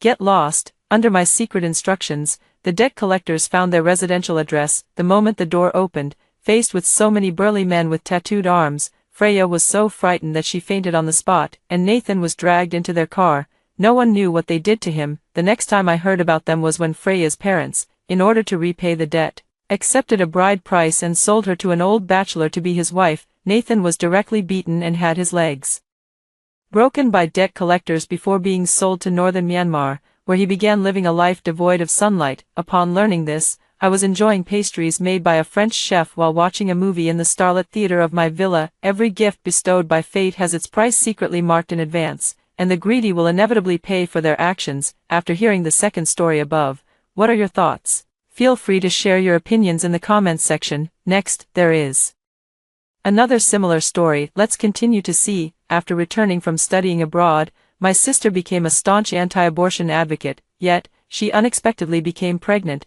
suffered severe morning sickness, and nearly died from shock. To ensure my sister married into a wealthy family, my mother planned to pin the pregnancy on a young master of the household, concerned for her health. I advised her to terminate the pregnancy. Later, my sister came to my hospital for the procedure. Although she successfully married into the wealthy family, she was never able to conceive again. On their 10th wedding anniversary, her husband brought home his mistress and illegitimate child. My mother, however, accused me of being jealous of my sister's good marriage and deliberately destroying her uterus. From that day on, my sister harbored a deep resentment toward me. One day, while I was resting, she injected me with a high concentration of potassium chloride. When I opened my eyes again, she was asking me if I wanted to terminate the pregnancy. I smiled faintly. An embryo is also a life.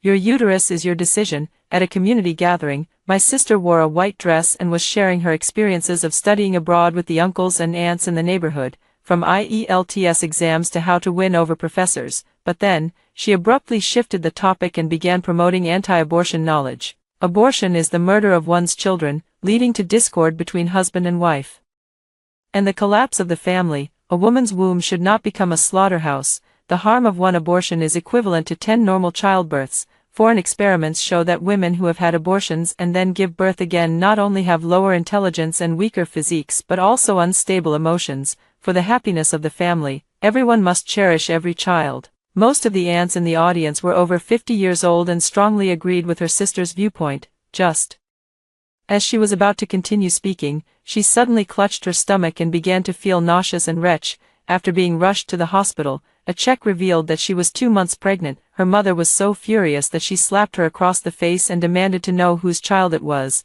Do you know how much money I spent and how much effort I put in to arrange a matchmaking opportunity for you with the richest family? How could you be pregnant? Mimi Xiangqing kept crying. I don't know. I really don't know. I just slept at a class reunion overnight. Mother thought she was lying, but I could tell she genuinely didn't know. The overseas study circle was already chaotic, with group chats often spanning hundreds of pages. It wasn't entirely impossible that Mimi truly didn't know who the father of the child was, but over the next few days, Mimi suffered severe morning sickness, almost vomiting out her insides. The smell of rust made her vomit, the smell of food made her vomit, and the smell of sweat made her vomit so violently it felt like the heavens were falling. In the midst of such extreme suffering, she no longer mentioned her anti-abortion stance and even began to waver about whether to terminate the pregnancy. However, Mom was shrewd and planned to get it all done in one go. Anyway, it's still early, so no one will notice. I've already arranged everything with the restaurant for the blind date. There's a private room upstairs. After dinner, you can rest, and in a few months, you'll be a wealthy wife, able to give your child a better life.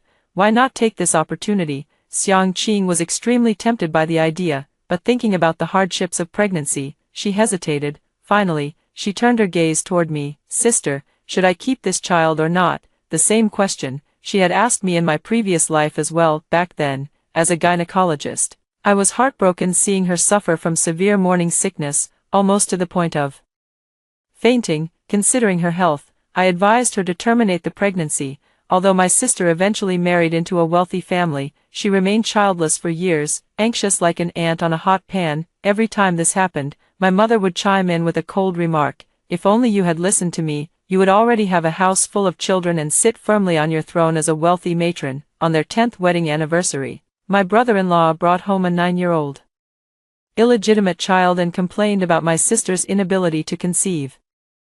I kindly took in my sister when she was kicked out of the house, but she stole potassium chloride from my hospital and injected it all into my body while I was resting. My mother helped dispose of the syringe and drugs, and declared my sudden death to the outside world. Thinking of this, I snapped out of my daze and calmly replied, the embryo is also a life, and your womb is your decision. I'm eager to see if, with this child, her life of luxury can be happy and enduring. In the end, my sister decided to keep the child. With a wave of her hand, my mother instructed me to take care of my sister's daily needs, hoping to alleviate her morning sickness. I rolled my eyes inwardly. Even Nobel Prize winners couldn't accomplish such a feat, yet here she was, expecting it of me, a gynecologist. In my previous life, I took meticulous care of her during her pregnancy, but what was the result? She turned around and accused me of performing abortions on patients, killing countless babies, and affecting her karma. I couldn't hold back and retorted, "Didn't you have an abortion too?" My sister, as if pricked at a sore spot, immediately retorted, "I did it for the sake of my health, out of necessity. You, on the other hand, actively kill people, and in the afterlife, you'll be frying in hell's oil pots." Double standards laid bare. "This time, I won't do anything so thankless," I said. "Mom, taking care of you is definitely no problem, but over the years, I've performed many abortions. Coming near you, wouldn't that affect the karma of the child in your womb?" Hearing that I've performed abortions over the years, my sister's anti-abortion instincts were once again triggered. Pointing at me, she said, "Abortion is murder. Xiangyu, stay away from me. I am a leader in humanitarian care, and I cannot live together with a woman who takes lives like you." Mother couldn't resist her younger sister's pleading and had to take care of her herself, but she was completely exhausted.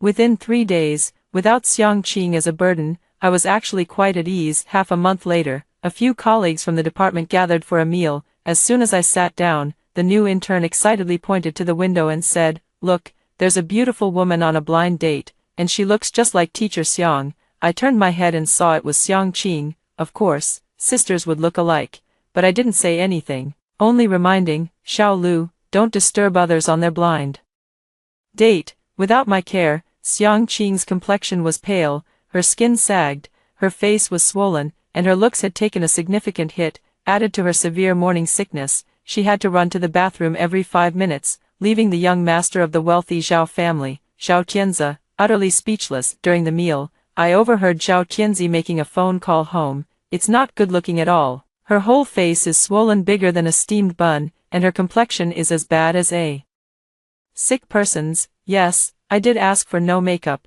but it can't be this ugly, right? All right, I'll head back after I finish eating. We'll talk about the blind date later. After coming out of the bathroom for the 4th time, Zhao Tianzi finally lost his patience and covered his nose. "Why do you smell so sour?" Xiangqing was extremely guilty. "Really, someone threw up in the bathroom. Maybe I accidentally got some on me." Zhao Tianzi didn't care who had thrown up, he just found it affecting his appetite. "All right, that's enough for today's blind date. You're not my type." I sighed to myself after hearing this. In my previous life, with my care, using the best medicines and replenishing the most expensive qi and blood, Xiangqing recovered well and had abundant qi and blood. After makeup and dressing up, she directly captivated Zhao Tianzi in the photo, smoothly marrying into a wealthy family. This time, without my care, Xiangqing's proud looks were greatly diminished. Fortunately, my mother had a backup plan. I saw Xiangqing lift her wine glass, and after a single drink, the man's face turned red, seeing everyone as a celestial beauty. Soon, the two of them, arm in arm, headed towards the upstairs private room. The entire process was clearly visible from our table. Xiao Lu even exclaimed, "This isn't a blind date, this is like riding a rocket." I smiled faintly and shook my head. This speed is exactly what we wanted. A month later, my mother called to share the good news, informing me that my sister was about to marry into a wealthy family. However, her main purpose for calling was to ask me to falsify medical documents, to casually issue a certificate, reduce the baby's gestational age, and ideally obtain a gender identification report stating that my sister was carrying a boy. I almost laughed in anger. Not only is privately identifying the fetus's gender illegal, but even tampering with the gestational age could cost me my job. Yet, all my mother cared about was my sister. How could she possibly worry about my future? I pretended to obediently agree. "All right." My mother immediately became overjoyed, as if the days of being a wealthy mother-in-law were already within reach. Sisters should help each other. Once your younger sister marries into a wealthy family, she can introduce you to drivers and butlers. Don't think you're a doctor and they're just servants. The wages of the staff in those wealthy households are quite good, although I don't harbor any professional prejudices. In my mother's eyes, no matter how much I achieve, I will always be inferior to my younger sister. After hanging up the phone, I pretended nothing had happened and continued to go to work. A week later, I took the initiative to return home with a fruit basket to visit my sister. The radiant Xiang Qing from my previous life now lay disheveled on the sofa. Her nasolabial folds deeper than my mother's crow's feet. The room was filled with trash, leaving no space to step. When she saw me, she was still stuffing her mouth with high-calorie foods like pizza and egg tarts, looking messy and disgusting. Seeing me, she asked disdainfully, "What are you here for?" I put down the fruit basket and tried my best to look guilty. "Ching, I'm sorry. Last time I tried to help you alter your pregnancy test certificate, I almost got caught by the director. I'm afraid I can't help you with anything." Xiang Qing was so surprised that she forgot to chew. I continued to pour salt on the wound. What a pity. If Mom hadn't gone for breast augmentation surgery back then and had used that money to send me abroad, I wouldn't be struggling with a lack of qualifications now, making it so difficult to even alter a certificate for you. Under the influence of pregnancy hormones, my sister burst into tears, cursing me for being useless. She then turned around and called our mother. "You're already so old, what's the point of getting breast surgery? Why not use that money to send my sister abroad? You're always so biased. And now look, the certificate can't be altered. How am I supposed to marry into a wealthy family?" She spoke with an air of superiority, completely forgetting that her study abroad spot had been snatched from me. Mother was scolded to the point of humiliation over the phone, yet she was too afraid of upsetting my sister and risking her pregnancy to argue back. I set down the fruit basket and left, not wanting to listen to Xiang Qing's complaints. However, for a mother who had been in the business of pimping for decades without getting caught, a certificate was no big deal. At most, it would just cost some money, and she could easily get one from an unlicensed hospital outside. My sister Xiang Qing moved into the Zhao family as agreed, not for marriage, but just to have the baby. When I helped her pack and move into the Zhao house, there was another woman there, the same mistress from my previous life. I suddenly realized, judging by the timeline, it was hard to say for sure who the third party was between the two of them. When Xiang Qing saw the woman holding hands with Zhao Tianze, she went berserk, raising her hand and rushing over. "How dare you seduce my husband? I'll beat you to death, you vixen." The woman was a classic green tea, constantly hiding in Zhao Tianzi's arms. "Honey, look at her." Several times, Xiang Qing's slap landed on Zhao Tianzi's face. Finally, Zhao Tianze, losing patience, roared angrily, "Have you had enough? If you hadn't drugged me in the wine, how could I have fallen for your tricks and let you get pregnant with Xiao's child? I only love Xiao He. You're the fox spirit." Xiang Qing's tears fell in big drops, and soon she was clutching her stomach, crying out in pain. But in my eyes, Zhao Tianzi loves no one. He only loves beautiful faces.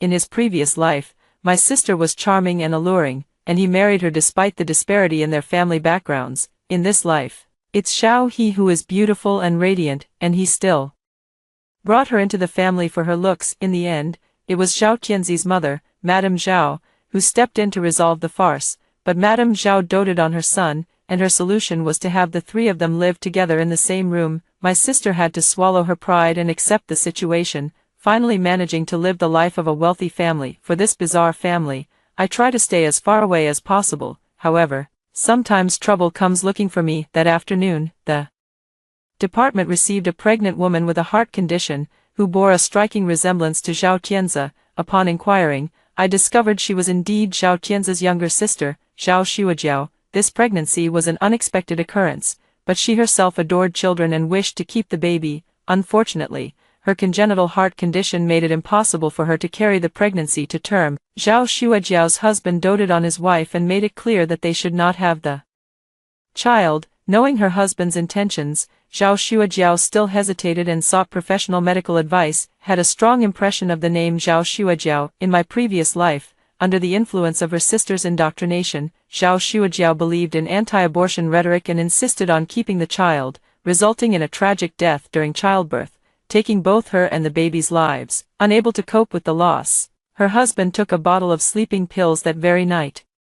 Following his wife in death, the Zhao family held Xiang Qing entirely responsible for this tragedy. Zhao Tianzi even demanded a divorce to shift the blame. My sister lied and said I had instigated her. My mother also asked me to endure for the sake of my sister's marital happiness. I endured, and the result was a demotion and the ruin of my future prospects. This time, I clearly explained the pros and cons, urging them from a scientific perspective not to be fixated on having a child, as Cherishing the happiness they have now is the most important thing. Zhao Xuejiao was eventually persuaded by me and agreed to have the surgery a week later, but to my surprise, a week later, the person who came was not Zhao Xuejiao, but my mother. Her current attire is an imitation of Mrs. Zhao's, but the luxurious haute couture looks out of place on her. Upon seeing me, she launched into a tirade. What kind of attitude is this for someone whose hands are stained with blood? How dare you even think of aborting the child of the Zhao family's young mistress? If this drags your sister down,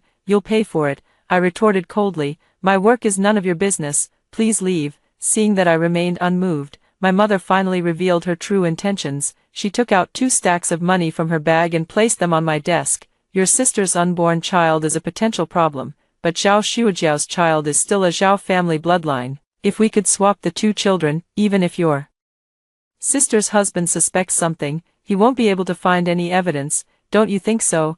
My mouth gaped open as I was once again shocked by the depths of this mother-daughter duo. They actually wanted to pull a switcheroo, replacing Zhao Xuejiao's child with Xiang Qing's, and their scheme was truly malicious, but there was no way I would agree to such an illegal and morally reprehensible act. Mother was furious, her voice sharp and unpleasant. Your sister has it so hard, unable to eat or sleep with the child in her belly, and you, as her older sister, don't feel the slightest bit of sympathy. I ask you for a favor, and you obstruct it at every turn. Are you even human? All these years, I've provided for you, fed you, and if it weren't for me, could you have become a doctor? You're truly an ungrateful wretch. I've heard these same words hundreds of times. It's a parent's duty to raise their children, but in her mouth, it becomes an enormous favor. Even if I took on all the housework, gave up my study abroad opportunity for my sister, and slaved away for her, in mother's eyes, it would still be me owing her. Her so-called repaying the favor knows no end. Suppressing the disappointment in my heart, I retorted, my sister has it hard because you, as a mother, didn't try hard enough. If you had been rich from the start, she wouldn't need to get pregnant to latch onto a rich second generation. If you don't have the ability, don't drag me down with you. After saying that, I directly kicked her out of the office. However, Zhao Xuejiao had already been persuaded. These past few days, I've been calling her constantly to work on her mindset, hoping she would face her health situation squarely and not be so fixated on having a child, but she sobbed over the phone. Dr. Xiang, but my sister-in-law said that a woman's uterus shouldn't become a slaughterhouse. I can't do something that would result in mother and child killing each other. The moment I heard these anti-abortion arguments, my head started to ache. The embryo's life is a life, but isn't your own life also a life?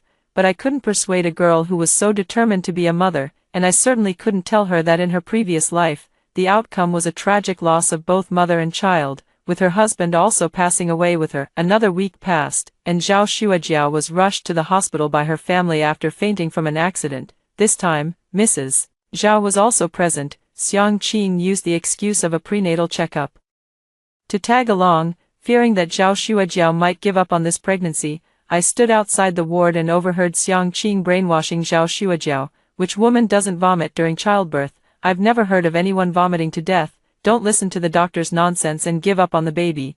It's not easy to get pregnant, which means you have a special connection with this child. You absolutely must not have an abortion, or it will be difficult to conceive again in the future. Trust me, I'm also pregnant, and I was vomiting non-stop before, but it gets better if you endure it. Abortion really does harm your karma. Zhao Xuejiao was completely taken in by her words. However, her husband still insisted on not having the child. Xuejiao, I can't bear the risk of losing you. Whether we have a child or not doesn't matter. If I lose you, how can I go on living? Madame Zhao also found herself in a dilemma. At that moment, I pushed the door open and walked in. Seeing me, Xiang Qing immediately shouted in excitement, Mom, it's her, she's the one who wants to abort your own grandson. Xiang Yu, how could I have a sister as ruthless as you? You're short on KPI, so you're plotting against my nephew. You'll get your comeuppance. Madame Zhao's level of composure was significantly higher than Xiang Qing's. She merely glanced at me and said,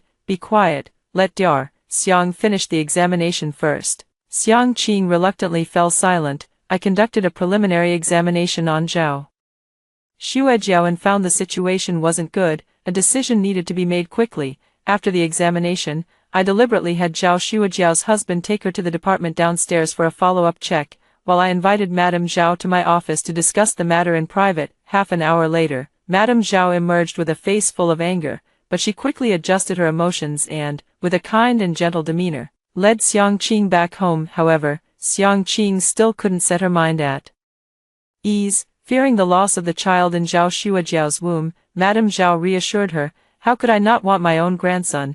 With today's advanced technology, I believe there are better hospitals abroad that can help Xuejiao with her pregnancy." Only then did Xiang Qing's anxious heart finally settle. A few more months passed, and the number of admissions to the hospital's obstetrics department gradually decreased, with many expectant mothers even switching hospitals at the last minute. In turn, Lu, a medical student at the hospital, said that a rumor had recently spread from somewhere, claiming that the doctors at their hospital had performed countless abortions, and no baby born under their care had ever survived. The exaggeration was no less than accusing the doctors of murder. Strangely, despite how absurd the rumor was, some people actually believed it. One day after work, I saw several middle-aged women conducting anti-abortion propaganda outside the hospital. They held up megaphones and shouted, "The hospital performs approximately 13 million abortions each year, equivalent to one Wenchuan earthquake every 2 days, one Tangshan earthquake every 7 days, and one Nanjing massacre every 9 days.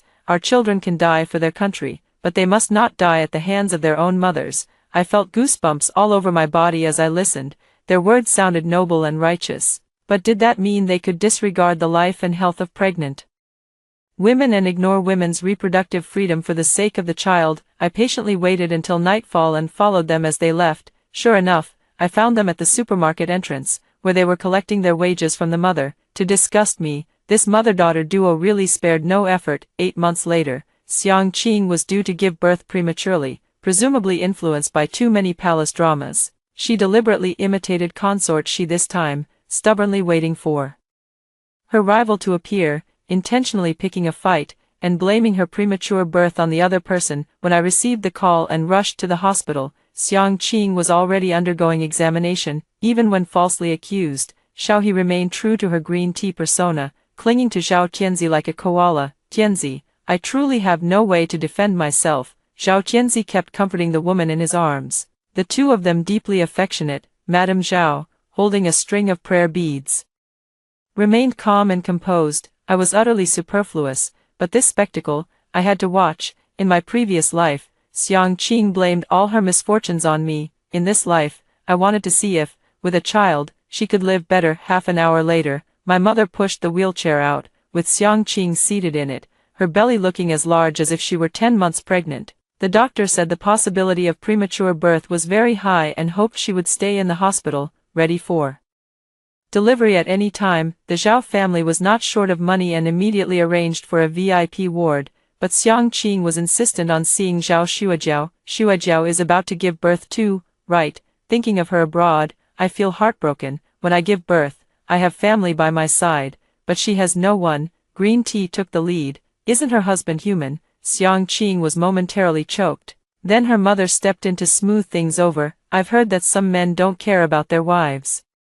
refuse to allow epidurals, and won't consent to cesareans. Having family around is always a bit safer." This time, it was Zhao Tianzi who grew impatient. "Do I not know what kind of person my brother-in-law is? Do you really think you have the right to criticize him?" At that moment, Madame Zhao set down her prayer beads. "Enough, Xiao Qing is pregnant. Everything should prioritize the well-being of the mother." Zhao Tianzi and Xiao He could only remain silent, while Xiang Qing and her mother stood tall and proud, as if they had won a great victory. Half an hour later, Zhao Xuejiao arrived, without a baby bump.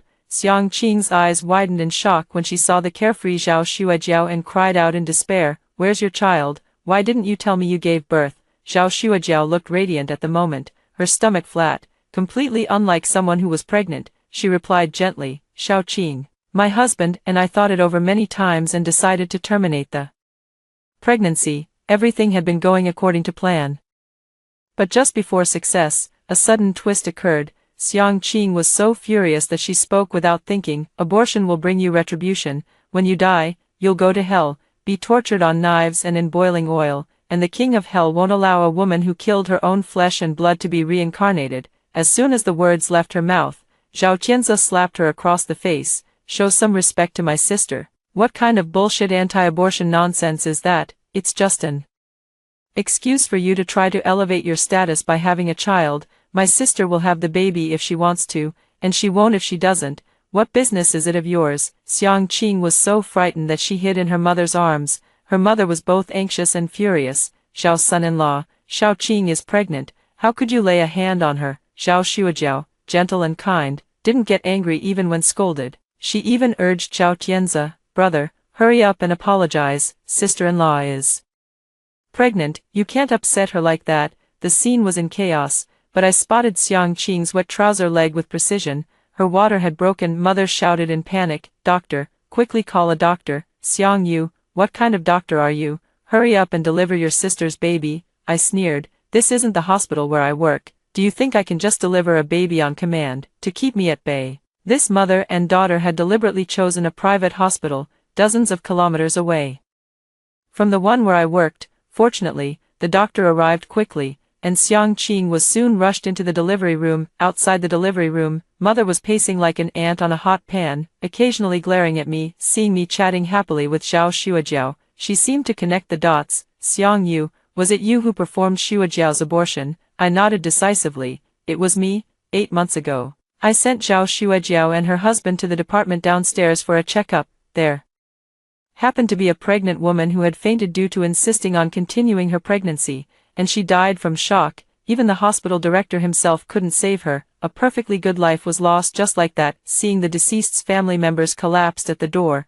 crying until they fainted, Zhao Xuejiao was deeply shocked and saddened. For the first time, she felt that she should cherish the people around her. The child was not at fault, but she couldn't ignore the feelings of her loved ones. In the end, she made the decision to say goodbye to her child. After hearing this, my mother raised her hand and slapped me. I'll beat you to death, you murderer. I quickly dodged out of the way. The bodyguards from the Zhao family held her back firmly. She cursed in a shrill voice, you've harmed so many people, you'll surely be punished by heaven sooner or later. How could I have given birth to such a beast like you? But I knew what she truly blamed me for, that I hadn't been able to help my sister replace her child with one carrying the Zhao family's bloodline. Selfish people always have countless noble excuses. I replied indifferently, regret it now. If you've got the guts, put me back in your womb. This made my mother sit on the ground, wailing in anger. 2 hours later, a female doctor emerged from the operating room and asked, is there any family member of Xiang Qing here?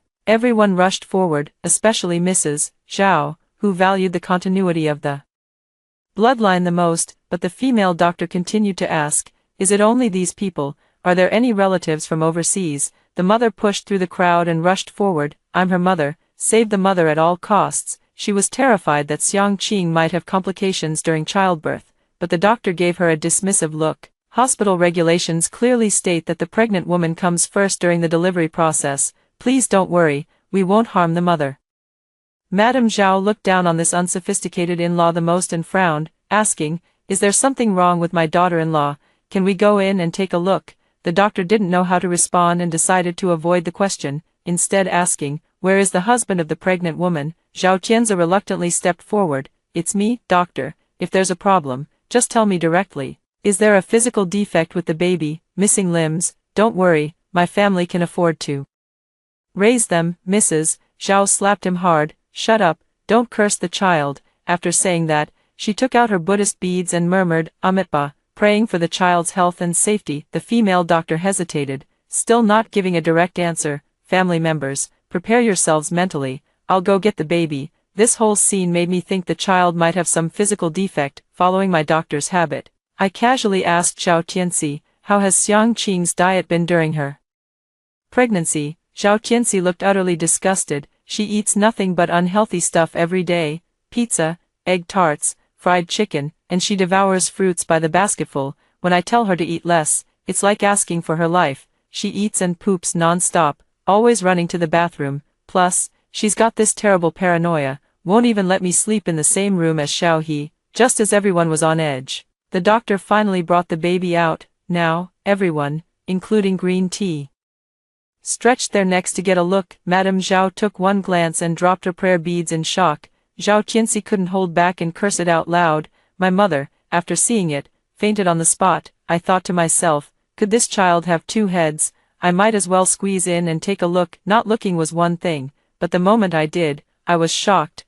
blonde hair, blue eyes, a definite foreign baby. There was no need for any further explanation. The green hat on Zhao Tianzi's head was even greener than Shen Xiaohai's. Enraged, he kicked the wall. Fuck, Xiang Qing actually dared to give me a green hat. The mother on the ground slowly regained consciousness, only to be grabbed by the collar by Zhao Tianzi. Have you been treating me like a fool? Spit it out. Zhao Tianzi was truly livid, his face flushed red, and veins bulging on his neck. Even though he didn't like Xiang Qing, he had still hoped for a child to play with, yet, the child had directly become an international version of a cuckold, which no man could accept. His mother was so frightened that she didn't dare move, only pleading repeatedly. Just as I thought she would cry and confess the truth, begging the Zhao family for forgiveness, my resourceful mother pulled out another big move. No, Tianzi, you really are the child's father. This child is yours. My grandparents were Europeans, so this child must have a recessive bloodline,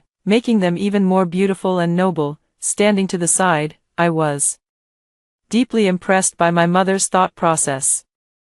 If it weren't for the inappropriate setting, would have really wanted to applaud her. She could come up with any excuse imaginable. Zhao Tianzi laughed in anger and raised his fist to strike her face. One punch for the foreigner, one punch for the regression. With just a tiny bit of foreign blood, diluted over 6 generations, could it possibly produce such a big little foreigner? Do you think I'm stupid? His mother cried out for help. Xiaoyu, save me, save me. I was also afraid of the punches hitting me, so I took 2 steps back. Seeing that I wasn't coming to her rescue, a look of hatred flashed in my mother's eyes, and she quickly shifted the blame. It's her, it's Xiangyu. She forced Xiaoqing to pin the child on you, and she forced me to keep quiet. Please, don't hit me, hit her instead. Zhao Tianzi let go of his bruised and swollen mother and walked towards me. You knew too, didn't you? And you deliberately kept quiet. I didn't respond, only looking at Madame Zhao. Madame Zhao sighed, picking up the prayer beads from the ground. Tianzi, this matter, Dr. Xiang had already told me long ago. 8 months ago, I took Madame Zhao to my office for a detailed discussion. Once inside, I didn't say anything, only showed her a surveillance video. It was the entire process of my mother consulting me about switching Zhao Shujiao's child with Xiang Qing's. Madame Zhao was sharp. After watching the video, she knew there must be something wrong with the child, and she didn't even ask me whether the child was really her son's. The wealthy aren't fools. Instead of listening to nonsense, it's better to do a DNA test and let the facts speak for themselves. Madame Zhao had originally planned to wait until the child was born to conduct the test, but the moment she saw the child, she already knew the answer. When Zhao Tianzi heard such explosive news, he was filled with rage, turning to rush into the ward to beat up Xiang Qing, but Madame Zhao stopped him. She can scheme against me, but she can't harm my sister. It was the first time I realized that even a scumbag could have a protective side when it came to his sister, but the flaw didn't overshadow the rest. Zhao Tianzi was still a scumbag in my eyes. When Xiang Qing was wheeled out of the delivery room, she was still unconscious. When she woke up at night and saw the whole family gathered around her bed, she thought she had given birth to a son and that a life of luxury was just around the corner. Excitedly, she looked at Zhao Tianzi. Honey, now that the baby is born, when are we going to have the wedding? This time, Green Tea surprisingly refrained from interrupting, only gazing pitifully at the woman on the hospital bed. Xiang Qing thought the other person was showing weakness and immediately became smug. Honey, let's live a good life as a family of 3. When are we going to kick this vixen out? Zhao Tianzi remained silent, his head bowed. As soon as his father spoke, it would likely lead to violence. Xiang Qing finally sensed the unusual atmosphere in the ward and asked in confusion, "Where's my mom? Where did she go?" Madame Zhao recited the Heart Sutra of Guanyin 3 times but couldn't calm down. She said coldly, "The moment you wake up, you're thinking about the wedding, about your mother, but you don't even ask about the child." Xiang Qing's heart skipped a beat, but she still forced herself to remain calm. "With you taking care of the child, how could I possibly not be at ease? Speaking of the child, I miss her too. Let me see the child, bring her in." Xiang Qing's face was originally full of tenderness, but after seeing the child's hair, her expression turned to horror. "No, this is not my child. Xiang, you switched my child, deliberately framing me. Isn't that right?" I almost wanted to praise her for how quickly her mind worked, immediately trying to pin the blame on me the moment something happened. However, Zhao Tianzi had already reached his limit. "Shut up." She came out of the delivery room as a little foreigner, who could have switched her. Xiang Qing, How dare you even think about our child? I will never, ever let you into my family." Xiang Qing covered her face and wept bitterly. Her psychological resilience was clearly not as strong as her mother's. She couldn't come up with any excuse like atavistic bloodline, and could only repeatedly kneel and beg for mercy. "Although the child is not yours, my sincerity is yours. I love you, and that's why I wanted to have another child to keep you." But the Zhao family would never believe such nonsense again. After being discharged from the hospital, Xiang Qing was completely driven out of the Zhao household. Zhao Tianzi packed all her belongings and threw them outside the door, not even leaving her a toilet seat cover. As for the child with blonde hair and blue eyes, Zhao Tianzi was resolute in not accepting him. Xiang Qing lost her chance at a wealthy marriage because of this child and hates her to death. I was afraid she might secretly strangle the baby, so I took the child home. But as a doctor, I'm always busy with work and can't spare the time to take care of the baby. Just when I was at my wit's end, Zhao Xuejiao appeared like an angel, she said. "Although the child isn't my older brother's, I truly hope she can be born safely. Dar, Xiang, please rest assured, I will treat her as if she were my own daughter." But I still didn't immediately agree. It wasn't that I was worried Zhao Xuejiao couldn't raise the child, but that I was concerned Xiang Qing might see the baby as a long-term source of income and cause trouble again in the future. To eliminate any future trouble once and for all, I asked Zhao Xuejiao to find the white classmate my sister had met at the cruise party and hired him with a hefty sum to come and take the child. Of course, I had my doubts about whether the man was the child's biological father, but he just shook his head. With a smile, "I don't know, there were too many people that night." I swallowed all my questions in an instant. As expected, Xiang Qing was furious and cursed loudly when she saw the white classmate. Upon hearing that he had come to take the child, she simply handed the child over to him. In fact, Xiang Qing still wanted a sum of money to sever the mother-daughter relationship, but the white man had already received my instructions. As soon as she mentioned money, he would propose marriage. This scared Xiang Qing so much that she was incoherent, desperate to get rid of the child immediately. "Dream on, I'm going to be a wealthy socialite in the future, and I can't just go abroad with you and live a nomadic life." Having tasted the sweetness of money, how could she possibly be willing to give up her comfortable life? After successfully obtaining custody of the child, Zhao Xuejiao left the country with her child and husband. Without the Zhao family, the mother and daughter finally remembered that I, their sister, existed. They brazenly moved into the house I rented. During the day, while I was at work, they broke in. At night, when I returned, they expected me to serve them like a maid. "You treacherous ingrate, if it weren't for you, your sister would have already stayed in the Zhao family by using Zhao Xuejiao's child. This is what you owe her, and you have to atone for it with the rest of your life." Before high school, I was completely controlled by my mother's way of thinking, feeling like I owed her everything. It wasn't until I developed a sense of self and no longer wanted to live so burdened that I was met with a harsh slap across the face. In college, I had the opportunity to attend Tsinghua or Peking University, but I was forced to stay in the province to take care of my sister. My mother justified it with, "Getting into a 211 university is already a compromise for you. If it weren't for your sister, I would have wanted you to drop out and come home to take care of me." During college, I was the one who secured a government-sponsored study abroad opportunity, but at my sister's whim of, "I want to go," I had to give it up for her. "But now, I won't be a fool and let them use me as a scapegoat to atone for their sins," I coldly retorted. "It's you who should be atoning, isn't it? If it weren't for you making her pin the child on Zhao Tianzi, she wouldn't have taken the wrong path.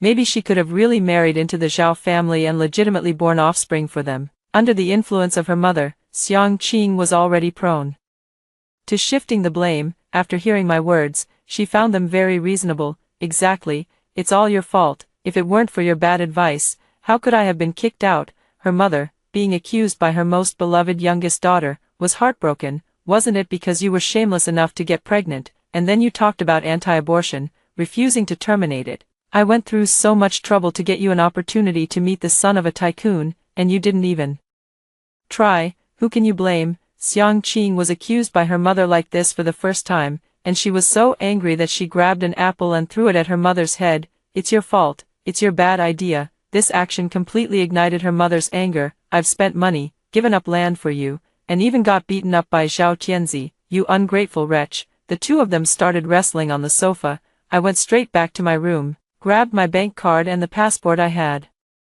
prepared long ago, and left home that night. by the time they ran to the hospital to block me the next day, I had already boarded a flight for an overseas exchange program. Without the burden of this mother and daughter in this life, I finally got the chance to go abroad for exchange. After coming back and enduring for a few more years, I can get promoted and go abroad the following year. Zhao Shuajiao contacted me and invited me to her home for a visit. As soon as I stepped inside, I saw the little mixed-race child, hopping and skipping around. Zhao Shuajiao had named her Qianqian.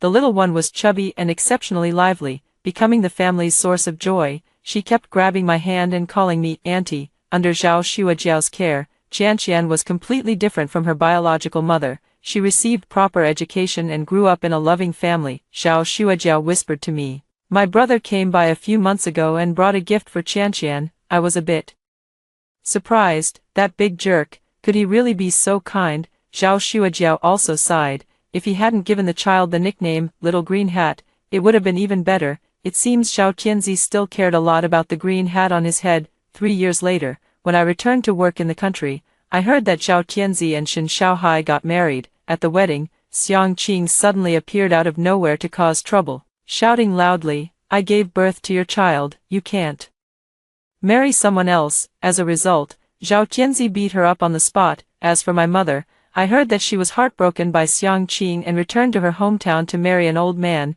Now she is beaten 3 times a day and tormented by her stepson and mother-in-law. The next time I saw Xiang Qing was during a medical disturbance at the hospital. It was said that a wealthy lady had come to the hospital to beat up her husband's mistress. I went over to maintain order and saw Xiang Qing being pulled by the hair and beaten by an ant. "Come and see, it's her, shamelessly entangled with my husband, a man 30 years older than her." Xiang Qing, upon seeing me, had initially not resisted, but from somewhere, she suddenly found the strength to push the wife aside. Her face contorted with rage as she shouted at me, "Why should you live so brightly? I'm the one who's always been the most pampered in this family. You're not allowed to live better than me." With that, she grabbed the suture scissors from the table and lunged at me. But times have changed. After being robbed 3 times abroad, I've honed my evasive skills. Seeing the situation turn bad, I immediately took off running. Xiang Qing didn't even touch the hem of my clothes before I was already hundreds of meters away, leaving my colleague stunned.